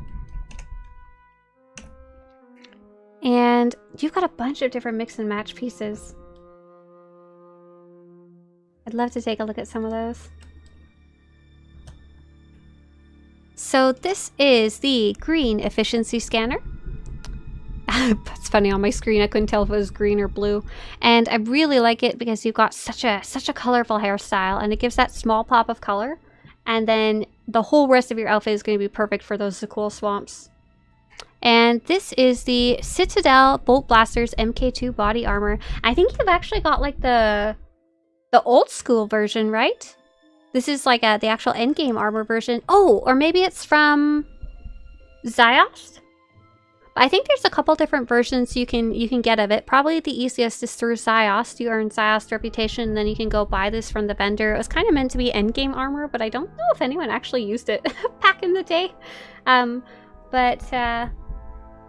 It's really, really nice. I've actually worn this in the past myself because I liked it a lot. So you've mixed it with the Onderonian Bolt Blasters leg plates, which are from current endgame, which is neat. Infamous Bounty Hunters bracers, which I kind of want to use on like everything these days. Infamous Bounty Hunters gauntlets. TD17A Colossus belt, which probably saved you a lot of sweet money. I like that. I'm pretty sure this is all, except for the efficiency scanner, this is all non-cartel stuff, which is sweet. And, of course, we've got a good gun. Good, lovely gun. So this is the Interstellar Regulator Assault Cannon Crash. And this was probably not very expensive on the G10, I would think, if you wanted to go pick it up. And Holy Bun has popped in a purple outline color crystal. Not so good for the swamp, but if you're probably already shooting at someone, your purple blaster fire is a little late to be hiding. So you're good to go. Fashion is the real endgame, and Holy Bun is also one of those players that agrees. Thank you so much, Holy Bun, from sharing your outfit. Especially, I love seeing stuff that's not cartel stuff. Super cool. All right, next up is going to be Nicholas. Nicholas, it's your turn. Come on up on Cassidy Outlander.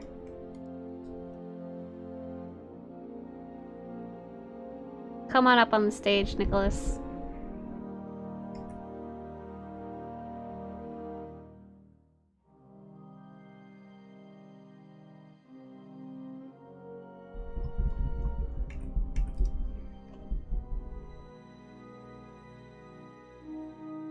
Holy Bun says, I bought this cannon really cheap on the GTN. Yes! I'm always so happy when I find something cool for inexpensive in-game and in real life. I found like some dresses for $7 a little while ago, and I was like freaking out. Here, come on over to the stage over here, Timothy. Nicholas, rather. So you can be in the middle here. Sweet. That works. Perfect. Nice. Got that sweet side profile. All right, Nicholas. Nicholas Simonin is showing off their character, Cassidy Outlander. Really cool looking, very smugglery looking character. They're Flyboy Cassidy Outlander of the Might of the Republic. And let's take a look at what you're wearing. Nicholas, did you want to share anything about this character? If so, feel free to show in the YouTube chat. Or type it in the YouTube chat. So this is the Shrewd Rascals jacket. And when I think of the smuggler, this is like probably one of my top most canonical smuggler clothes. It's just really good, really simple, isn't going to get in the way, isn't too flashy, looks very comfortable, also looks very good. Nicholas has mixed it with the Dashing Rogues bracers and gloves, and the infamous Bounty Hunter greaves that have those cool little leg plates on them, and the Dashing Rogues boots. And you may notice that there's these cool holsters, and those come from Nicholas's guns, the Payday Blaster pistols. I really like these ones. I don't know if Nicholas can show us based on their abilities, but they have a cool... Goodbye. They have a cool effect on them. Alright, thanks for showing us your outfit, Nicholas. Very cool. Very smugglery. I think you had some red color crystals in there. Alright. Next up is Nene. Nene, feel free to come up on stage. Nicholas wants to let us know, so Cassidy's backstory is that he's a simple man trying to make a living. Yeah, I think you got a good outfit for that. For sure. Yes, sirree, Bobcat. Alright. Next up is Nene, who is a lover of fashion. And Nene is on Taira and Dara, a Togruta character. And she's a Jedi Sentinel from the guild The Praxium. And you guys were saying earlier, is there going to be any Togruta shown around who don't have an Ahsoka kind of style, face pattern, or colors? So Nene's got pretty much the opposite. Doesn't look anything similar to what Ahsoka looks like, or even the other most well-known Togruta, Shakti from the movies. So this is Nene's character. Couldn't really make up my mind which of my outfits to present for the last fashion show. In the end, I decided to simply go with my new knight that I'm currently taking through the story. Nice! So she's only level 33 and you're able to find a good cool look for her. So let's take a look at what you chose for your knight. I also like dressing up my characters as I play them, and I think about them a lot while I'm playing them. This is the Zakul Knight Captain's breastplate with what looks like some type of brown dye in it. And the rest, they're a bunch of interesting mix of different things. So you've got the Sly Operator's Greaves, Duststorm Survivor's gloves, and I think the rest is mostly stuff you picked up along the way while leveling, right? Because some of it's the kind, like, did you notice your boots don't even have a dye module? But they're really nice. Like, they look really cool with the outfit.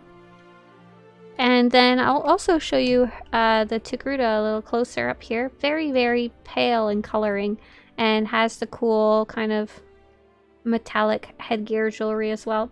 Did she have any lightsabers yet, Nene?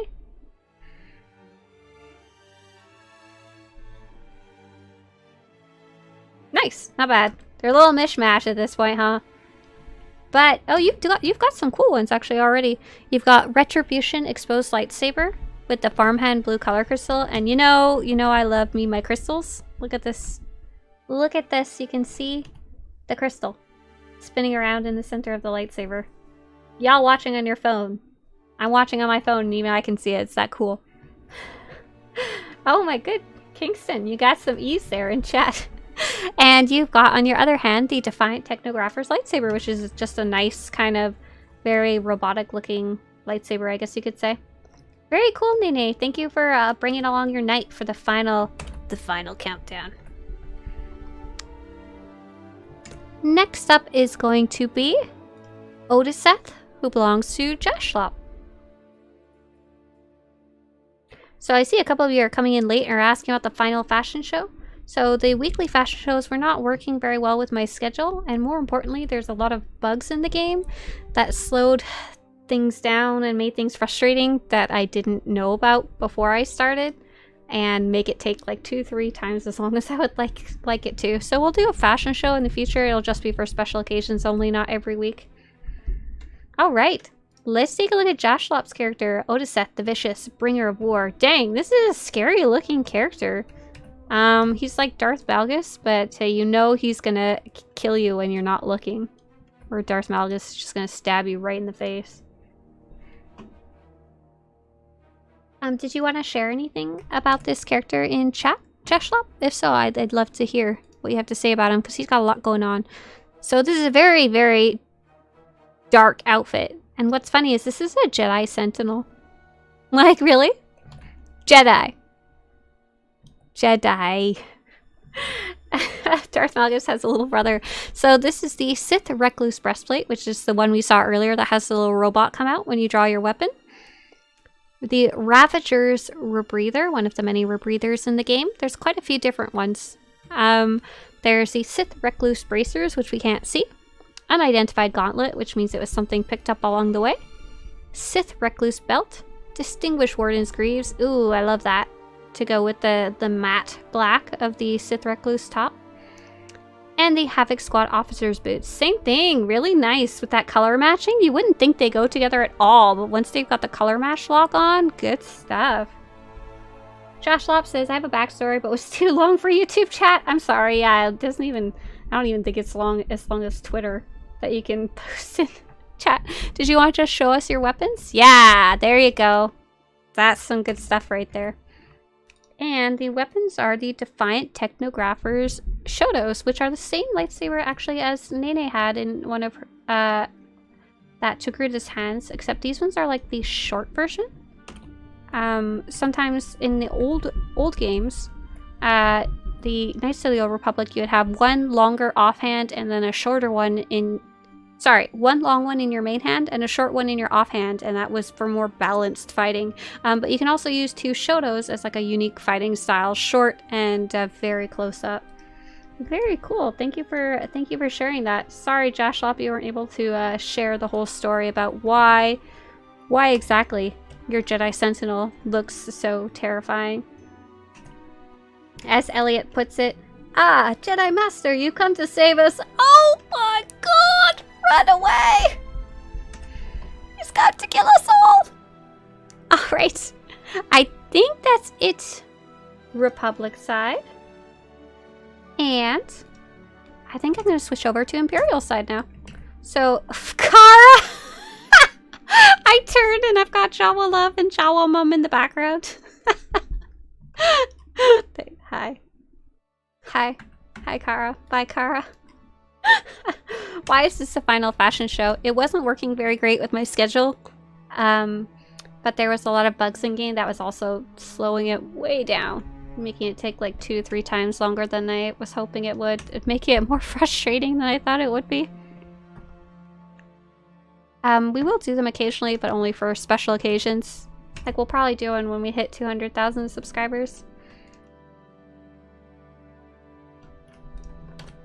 Alright, I think we already... So if you wanted to join Imperial side but missed the earlier round of getting in, you can go to the Strongholds and Crew Skills section of the... I think we're on Darth Malgus. I don't know where I am. Darth Malgus Imperial Fleet, and you'll find my Alderaan Stronghold as Swtorista Stronghold. Alright, sweet. If you would mind getting off the stage so I can take a look at the next sign up. And I think you're fine where you are. There we go. Alright! What? Oh, excuse me. Unless he's a part of your entourage. Alright, this is character Raziel. And this character is Raziel Yildirim and belongs to Kiwi, and Kiwi's actually showcased before, and Kiwi always brings these really like elegant looks, I would say. Kiwi says, "I showed off this character sometime before the holidays, but since then I've improved his outfit to fit an emperor." Ah, very nice. Very cool. Yeah, I am digging this. I actually used those same pants because I felt they were very regal on one of my Empress characters. Let's take a look at what you chose. So your chest plate, and probably your key piece in this outfit, is the Emperor's Battle Garb. And this is really cool because it's from, it's not immediately noticeable in-game, but it's from an earlier concept art of Valkorian's armor. So they were able to kind of repurpose that earlier art and actually turn it into a kind of player outfit, because since it was just concept art, doesn't really have any lore attachment and just looks super cool. So it's very nice you're able to pop a, I think, a dark red and black dye in there to give it that really, really nice smooth look and kind of take it away from the whole Zakulan white and gold thing going on. And then you've got the Alliance Emissaries cuffs, which add a little more gold. Hallowed Gothic gloves. Ah, I love this. This is good stuff. So these are from the Oricon. Can you please get out of my table? With your confused trooper.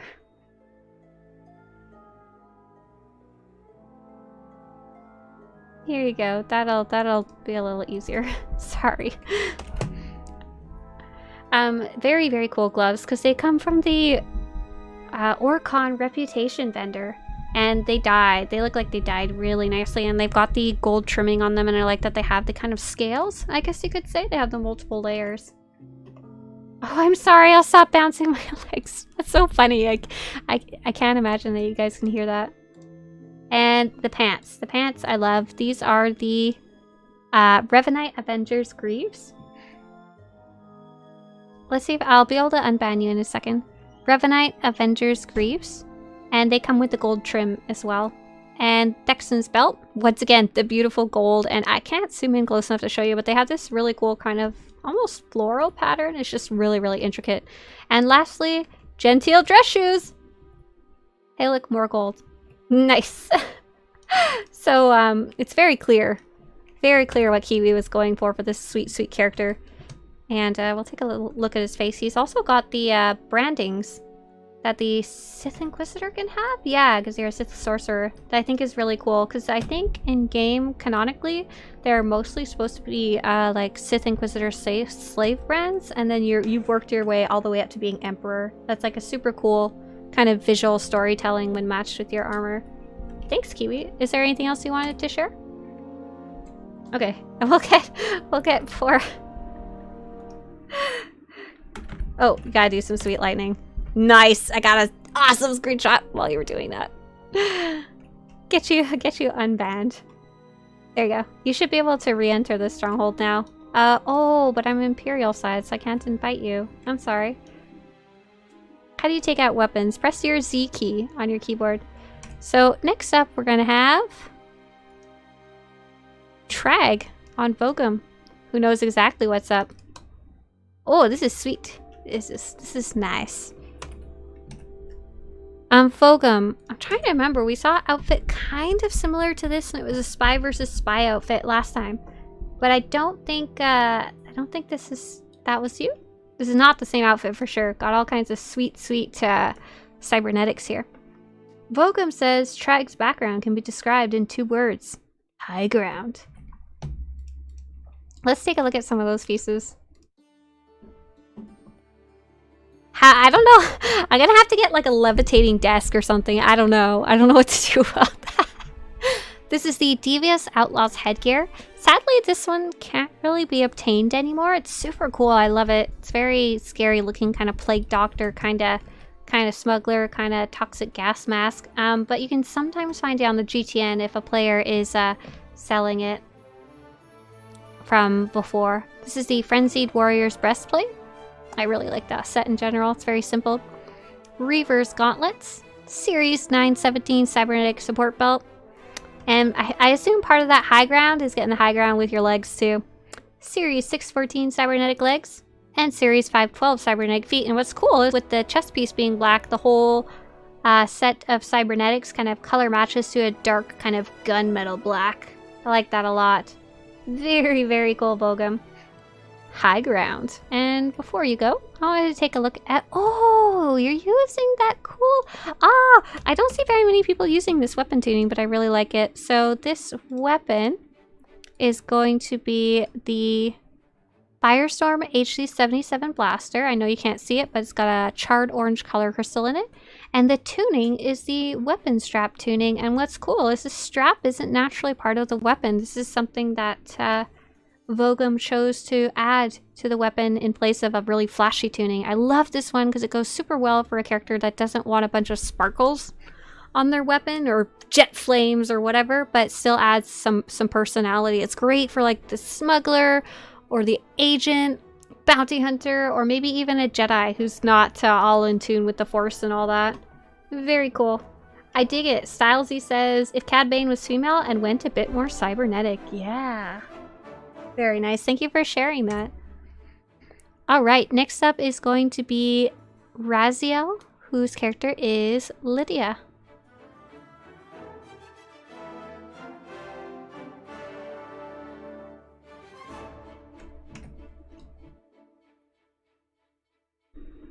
Whoa! Feel free to come into the middle here, Raziel, so I can see you a little better. I'm sorry, you were trying to do an awesome entrance and I ruined it. This is why you gotta coordinate with the sound technicians and the light technicians beforehand. Did you want to do it again? Because that was really cool. You want to like cartwheel into existence again? I'm so sorry, I didn't understand what you were doing. Oh sweet, we're gonna head to Tulak? Okay, let's do it. Rolling on! Oh yeah! Very nice. That was cool, thank you. So that was Lydia is taking advantage of the fact that some emotes can be used while moving to sometimes hilarious and sometimes cool effects. Some of the dances you could use like that. I've never seen anyone cartwheel into place. That was very cool, Lydia. So this is Lydia's character. Friendly Raziel, hug everlasting of the ancient Dark Guardians. Oh man, you went and hugged a lot of Wookiees this life day. And this is a Zabrak Sith Marauder character, and it's kind of cool because the Zabrak naturally have horns. Lydia's really taken that and rolled with it for their character's outfit with the Marker Ragnos headpiece, which is called the Marker Ragnos' crown. And Lydia, if you wanted to share anything about this character or your outfit, feel free to post it in the YouTube chat. And so what did you mix and match for your outfit? You got the Apex Sovereign's breastplate, which has the super cool glowy stuff on the back. Feel free to take out that weapon, because I like that you knew to show off your cape. Yeah! So it starts glowing as soon as you take out your weapon. It's too bad you couldn't get it to glow red, huh? The aqua looks really cool as it is, though.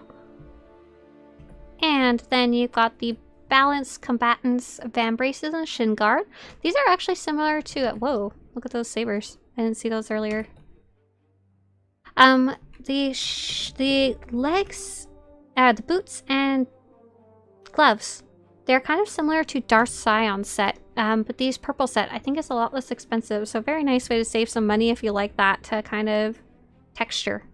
And it looks like they dyed pretty well. We've got Resort Swimwear Sash for the fancy belt. The Apex Sovereign's Greaves for those. Oh nice, it matches with the chest.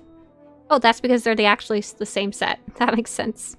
And let's take a look at what you got for those weapons. So these are Tarnux's blade, and they're not quite a lightsaber. They're like a vibro blade, I think. And you've popped a red color crystal in there for a very classic coloring and a tuning. I think you have a tuning in one. Oh, you've got the Oud Banar weapon tuning in one of them. Kind of hard to see, but you've got the like wood growing around it. And I think a lightning tuning on the second one. I can't actually see it due to the second-hand weapon bug. But that is a very cool, unique looking character. Yeah, it's kind of like a Loki character, but evil. There's a lot of ways you could go with this one. Very Asgardian. Super cool. Lydia says, I love the glow on the cloak. Yeah, me too. Really, really like that one. Thank you, Lydia, for sharing your very Sithy character. Now go hug some more Wookiees with that. One day they might even fix that weapon flourish emote, right? It's been broken for like 5 years now. I think that was it for Darth and Malgus. So next I'm gonna head over to Tulak Horde and we'll go see Timon. Oh, before we go, did you guys want to do a group photo too on Darth Malgus? If so, head up to the stage.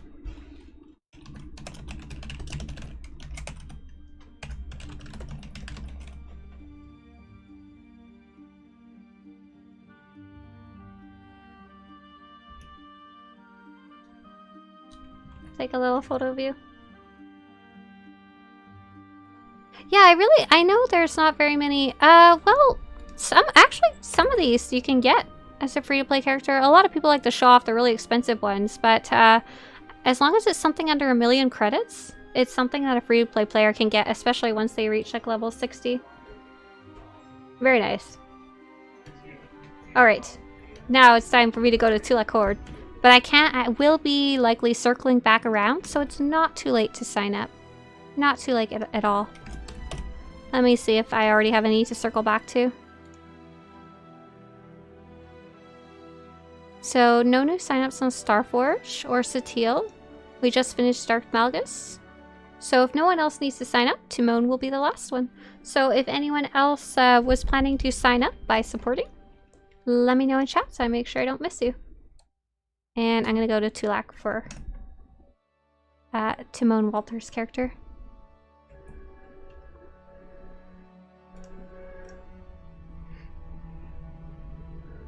Is there a Darksaber in the game? No. Mainly because there's no black crystal. with a white edge, but players have kind of figured out how to make some sometimes. It's kind of nothing perfect. Lots of kind of lookalikes. Alright, so it looks like Ethereal is Imperial. Nice. How long do you do the fashion shows for? I usually try to keep them under 2 hours. I usually try and finish whoever showed up if I have time. So if this is the last person, I'll probably stop with Ethereal. Ethereal. The Imperial. So technically if you're on Tulak Horde, you can come Imperial side by going to my Stronghold in the Strongholds and Crew Skill section, but I'm not going to be switching over.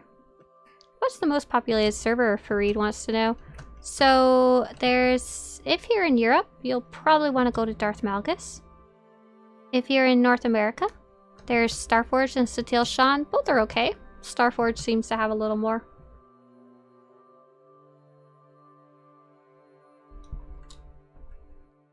And whenever you get here, Timon, feel free to go right up on the stage.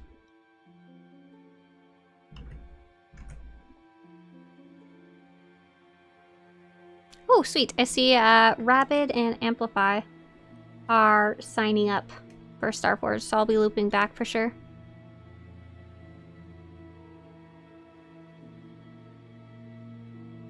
I already, I can come back to the Satil Shan server if someone's going to showcase. Otherwise, I already went there earlier. Oh, nice! Someone was wearing kind of a similar outfit to this, I think, in the audience. Sweet, sweet! Emperor's Guard outfits, yes! Is there anything you want to share about this outfit, Timo? So, I'm definitely, yeah, I love this helmet. And this helmet's kind of like a secret. I guess not a lot of players know about it. There's not very many of these shark helmets. But this specific one is the Resilient Polyplast headgear. And if I remember right, it's a crafted one. Let me double check this before I say something wrong. Resilient.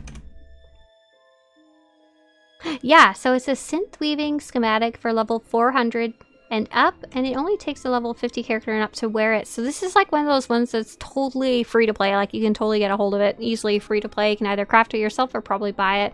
And it's super cool because it's got these like flame jets on it.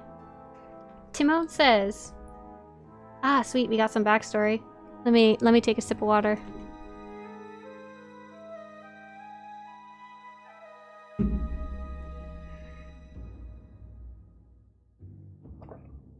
Born on a mining colony on the fringes of Imperial space, he was sold into slavery due to debt issues with his drug-addicted father. From there he ventured on being sold again and again, never fitting in, and wound up in the Imperial military, where finally he found somewhat of a home, being an exemplary fighter and growing a taste for blood. He soon joined up with the Spec Ops and ended up with the Imperial Guard.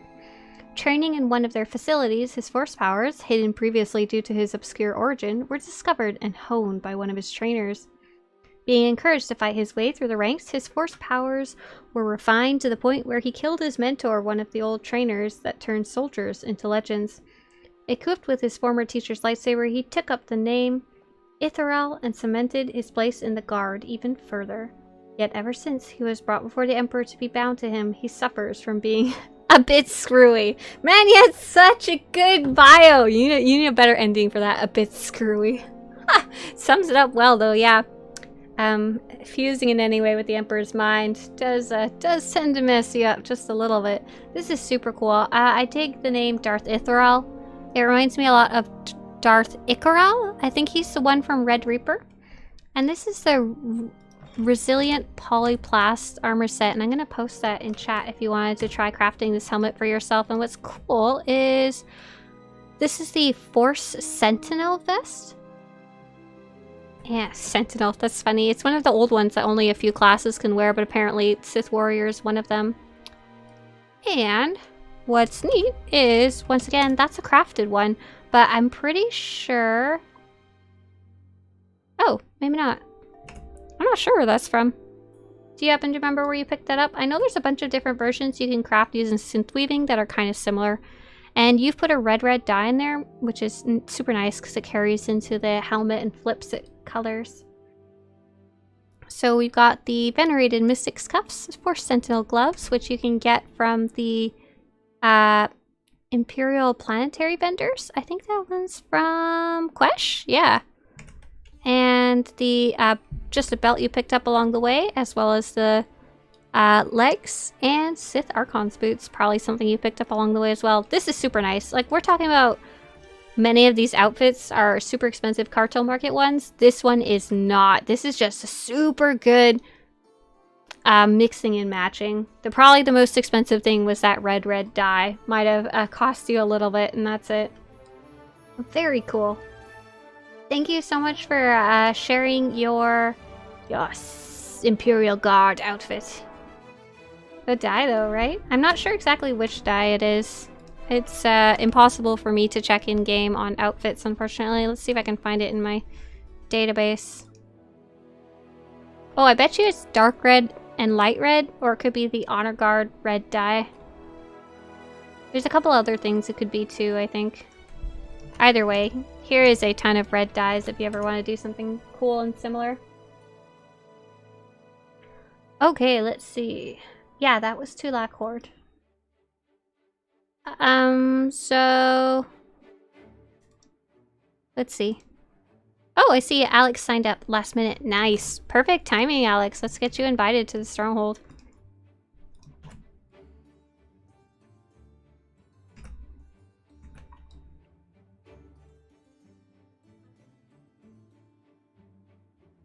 Is there a chance for the fashion show to return in the future? I'm just not doing it weekly anymore, or even really monthly. It might come back for special occasions, like when we're celebrating something. And whatever you get here. Alex, feel free to go straight on the stage.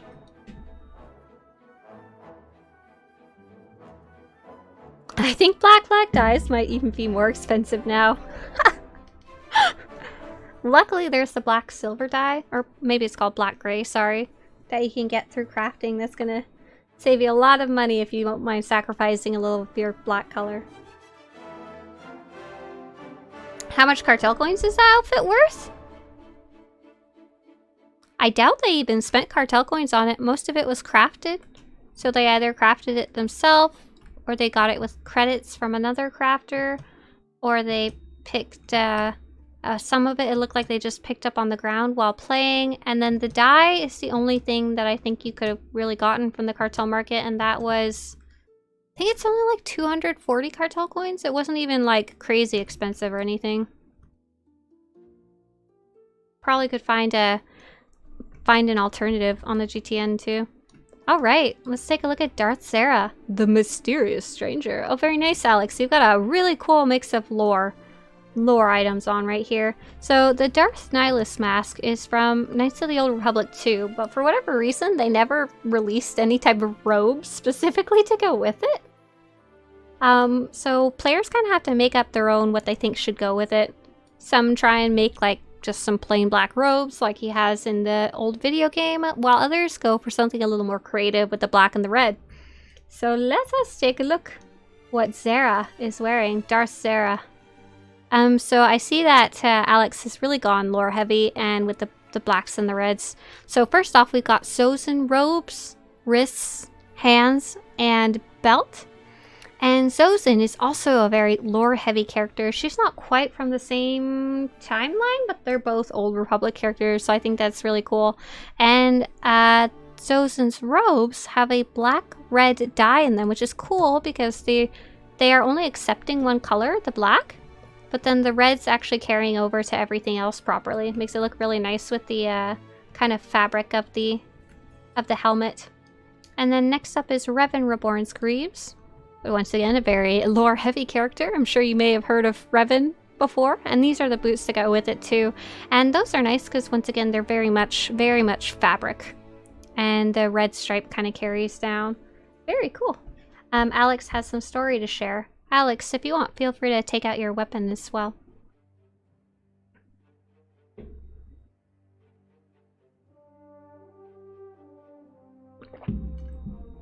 All right. Alex says, 10 years after getting sold into slavery.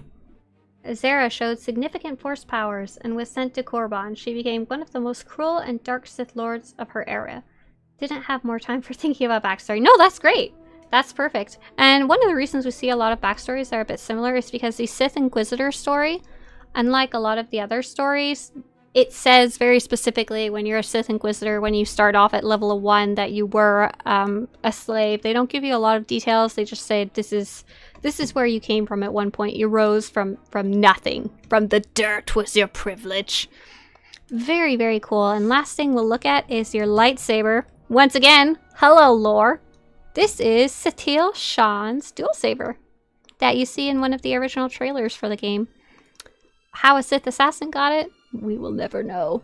But it has a red color crystal in it and a indigo fog weapon tuning. So that's what you're seeing, that the very light purple around here. It's kind of hard to see because of the red. It's got that fine little mist around the dual saber. Very nice. Stay hydrated, Queen. Thanks. Sorry. Very cool. Thank you for sharing your super lore heavy Sith assassin there. You definitely found something good to go with Darth Nihilus and becoming a cruel and dark Sith Lord of her era. Alright, I think that might be it for Tulak Horde. See ya. Okay, French server is still empty. Darth Malgus, no new sign-up. Satele Shan, no new. And we will, however, head over to Starforge. Oh, that's interesting. Timon said, actually, I realized that I had to put slavery in because foolish me put slave marks on my character's face. I actually have a little story about that. My very first Sith Inquisitor, I didn't realize they had a kind of pre-existing backstory, and I think they used to be called something different in the character slider. They were called like brands or something like that. It was a little more ambiguous what they were supposed to be. And I chose, I think we saw a couple characters had it. It's kind of like a script running vertically up and down your face, like an ancient language. And I was like, oh, that looks so cool. She performed a dark ritual on herself to make herself more powerful and put tattoos and brands on herself to increase her dark powers. A story those of you who played the most recent story may be familiar with. And so I didn't realize till later what they were supposed to be, but I don't care. I'm just going to keep with my story. So make whatever type of story you want. You don't have to follow what the game says by any means. So it looks like we're heading Imperial side on Starforge. We're going to do Caldecor and Zirana.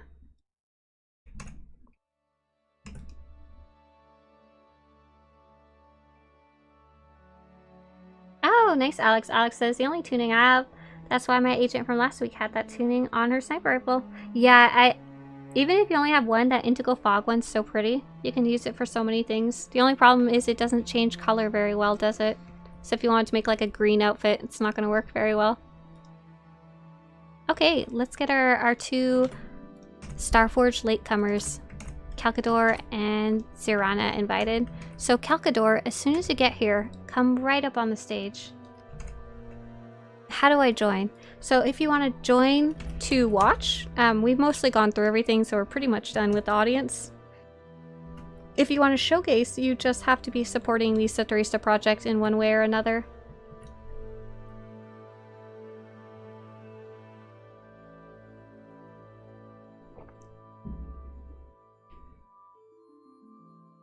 Yeah, the tuning prices, they're really expensive. They added them quite late in the game as a very much cosmetic item. And there's only one you can get that's not a cartel market item. We saw it. We didn't get a good look at it today. It looks like a kind of branches growing around wood around your lightsaber. Stop listening if you drink water. It's rude. Well, you know what we'll do before we finish this up? We'll go check out the Sith Inquisitor character creator. So we're gonna have Caldecor. Oh, I imagine Caldecor still loading in though.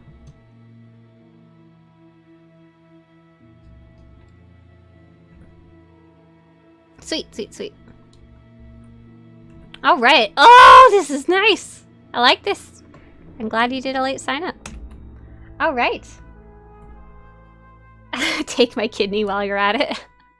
If you happen to be subscribed though, make sure you're checking on the GTN too, because credits are often a better deal than cartel coins.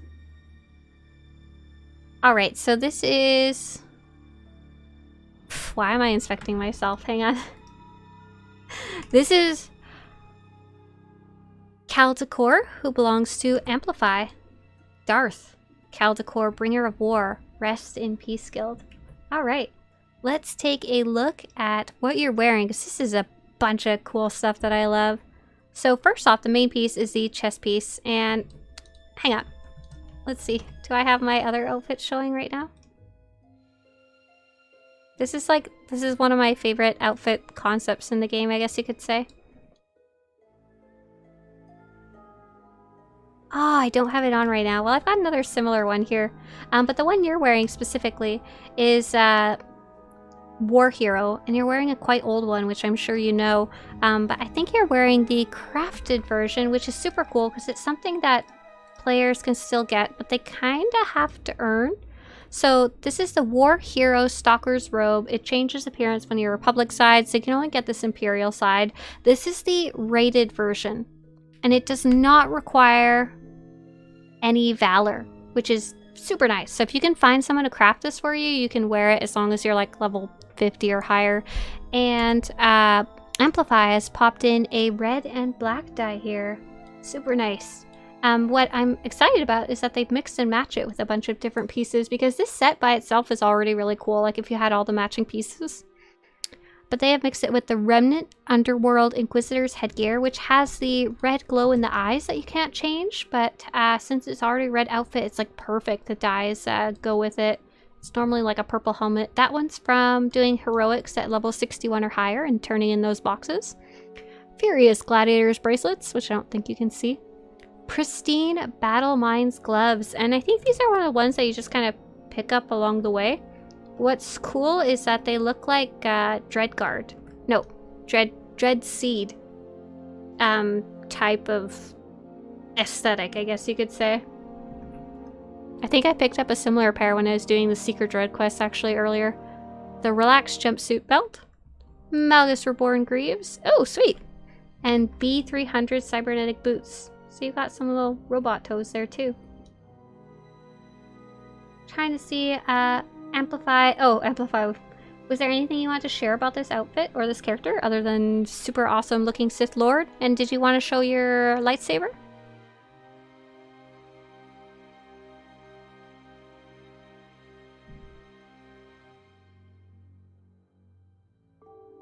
Nice. Yeah, carry up that that black-red theme there. For the lightsaber is Onderanian Force Lord Saberstaff. So this one comes from the... mostly from the Renown crates at level 75, so it's a endgame armor piece, I guess you could say. And it's got a black-red striated color crystal and a lightning weapon tuning. Very nice. Thanks for sharing your black and red. Yeah, like I said, I really love that style of chest piece. There's a couple different ones, and I love seeing what people can come up with for the rest of it and the dyes. Thanks for sharing. All right. Next up is going to be Rabid Wargamer. And Charm posted a fashion-related comment. Off topic, but to this day, I'm still wondering why Arkin gives me only the chest armor, but not the rest. Arkin just want you to run around with no pants. I don't know what else there is to it. And Amplify says, no story, just a nice outfit for him. Yeah, it looks super cool, so I think you achieved that. Oh, I like how you and your vet match. That's cool. So this is Zirana Kane, and vet over there, looking fly. Is there anything you want to share about this outfit, Rabid Wargamer? And we'll take a look at what you're actually wearing. So some of you may recognize this as the armor set that Malora, Darth Malora, is wearing in the Jedi Under Siege campaign that happens before the nearest expansion, so on the planet of Ossus. And it's the Resilient Wardens set with a dark red and black dye in there. And it just looks really good. I love how this set looks great on like a Jedi if you dye it like like blue or lighter colors and looks great on a Sith as well. It's just a very combat friendly set. It's not going to get stuck on anything. It's not too flashy, but it still looks really good and good for moving around. And let's take a look at these other pieces. So, Resilient Warden's gauntlets, belt, pants, and boots. Oh, keep it simple, yeah. And your lightsabers are Satil Shan's sparring lightsaber with a Imperial Crimson color crystal. And I like that you don't have a tuning in there. It definitely kind of underscores the fact that your Sith warrior, I would assume, Sith Marauder, is ready to fight hand to hand, lightsaber to lightsaber. And Rabbit says, nothing special, just wanted to participate in the last show. My warrior's the Crimson Warrior and a matching vet. Yeah, I see your hair. The whole thing goes good together. I just want to take a quick look at Vet. She's wearing, I don't think I can expect her. She's wearing a mix of different Cartel Market items. She looks like she's ready to go pew pew, pew pew pew some stuff. This is a cool one. Knights not teach you to craft boots. Alright. I think that's everybody who signed up. Let me do a quick flip through so I don't miss anybody. Alright, before I go, or rather before we switch over and go look at the Sith Inquisitor character creation screen, is there anyone else who was planning to sign up? And let me know in chat. The rules are you have to be supporting the Swtorista project, so that's either YouTube memberships, a Twitch subscription, or through Patreon, and that helps go paying for the website, for the software for videos, and for my time. Helps cover all of that. I'm gonna log out in the meantime, but let me know. I can, no reason I can't hop back in the next few minutes. So we were talking about the brands for the Sith Inquisitor, so I want to go take a quick look at that. So I was very curious. So create a character. Sure, let's make a high level character because we're just messing around. And Sith Inquisitor, Sith Sorcerer, probably not a Cathar. Let's start with a human. And let me do a quick randomize till I find one that I like. Okay, she looks pretty cool. She doesn't look like she's signing up for space punk Barbies. So this is actually the same tattoo. What do they call them in here? So they call them scars, and I think they were actually called brands back in the day because they're not really scars. I guess some of them are very much inflicted on purpose. They're not just like something you got by accident, like a lightning hit you or a lightsaber hit you. So super cool. We've got the default of no scars. This one's kind of like a generic, kind of like they got burned maybe. Actually, there's a bit of Sith text up there. I think it's like a triangle shape. Can't quite zoom in close enough. This one's more like a damaged scar. It could possibly be a brand though too. It's kind of hard to tell. This has some Sith or some maybe Hadis. I think you see it on maybe a Twi'lek in Hada. This one's definitely some type of slave scar because look, it's almost got like a chains. That one's quite cruel. There's this one, some type of script going up and down. I don't know if they're meant to say anything specific. There's a bunch across the forehead and the bridge of the nose.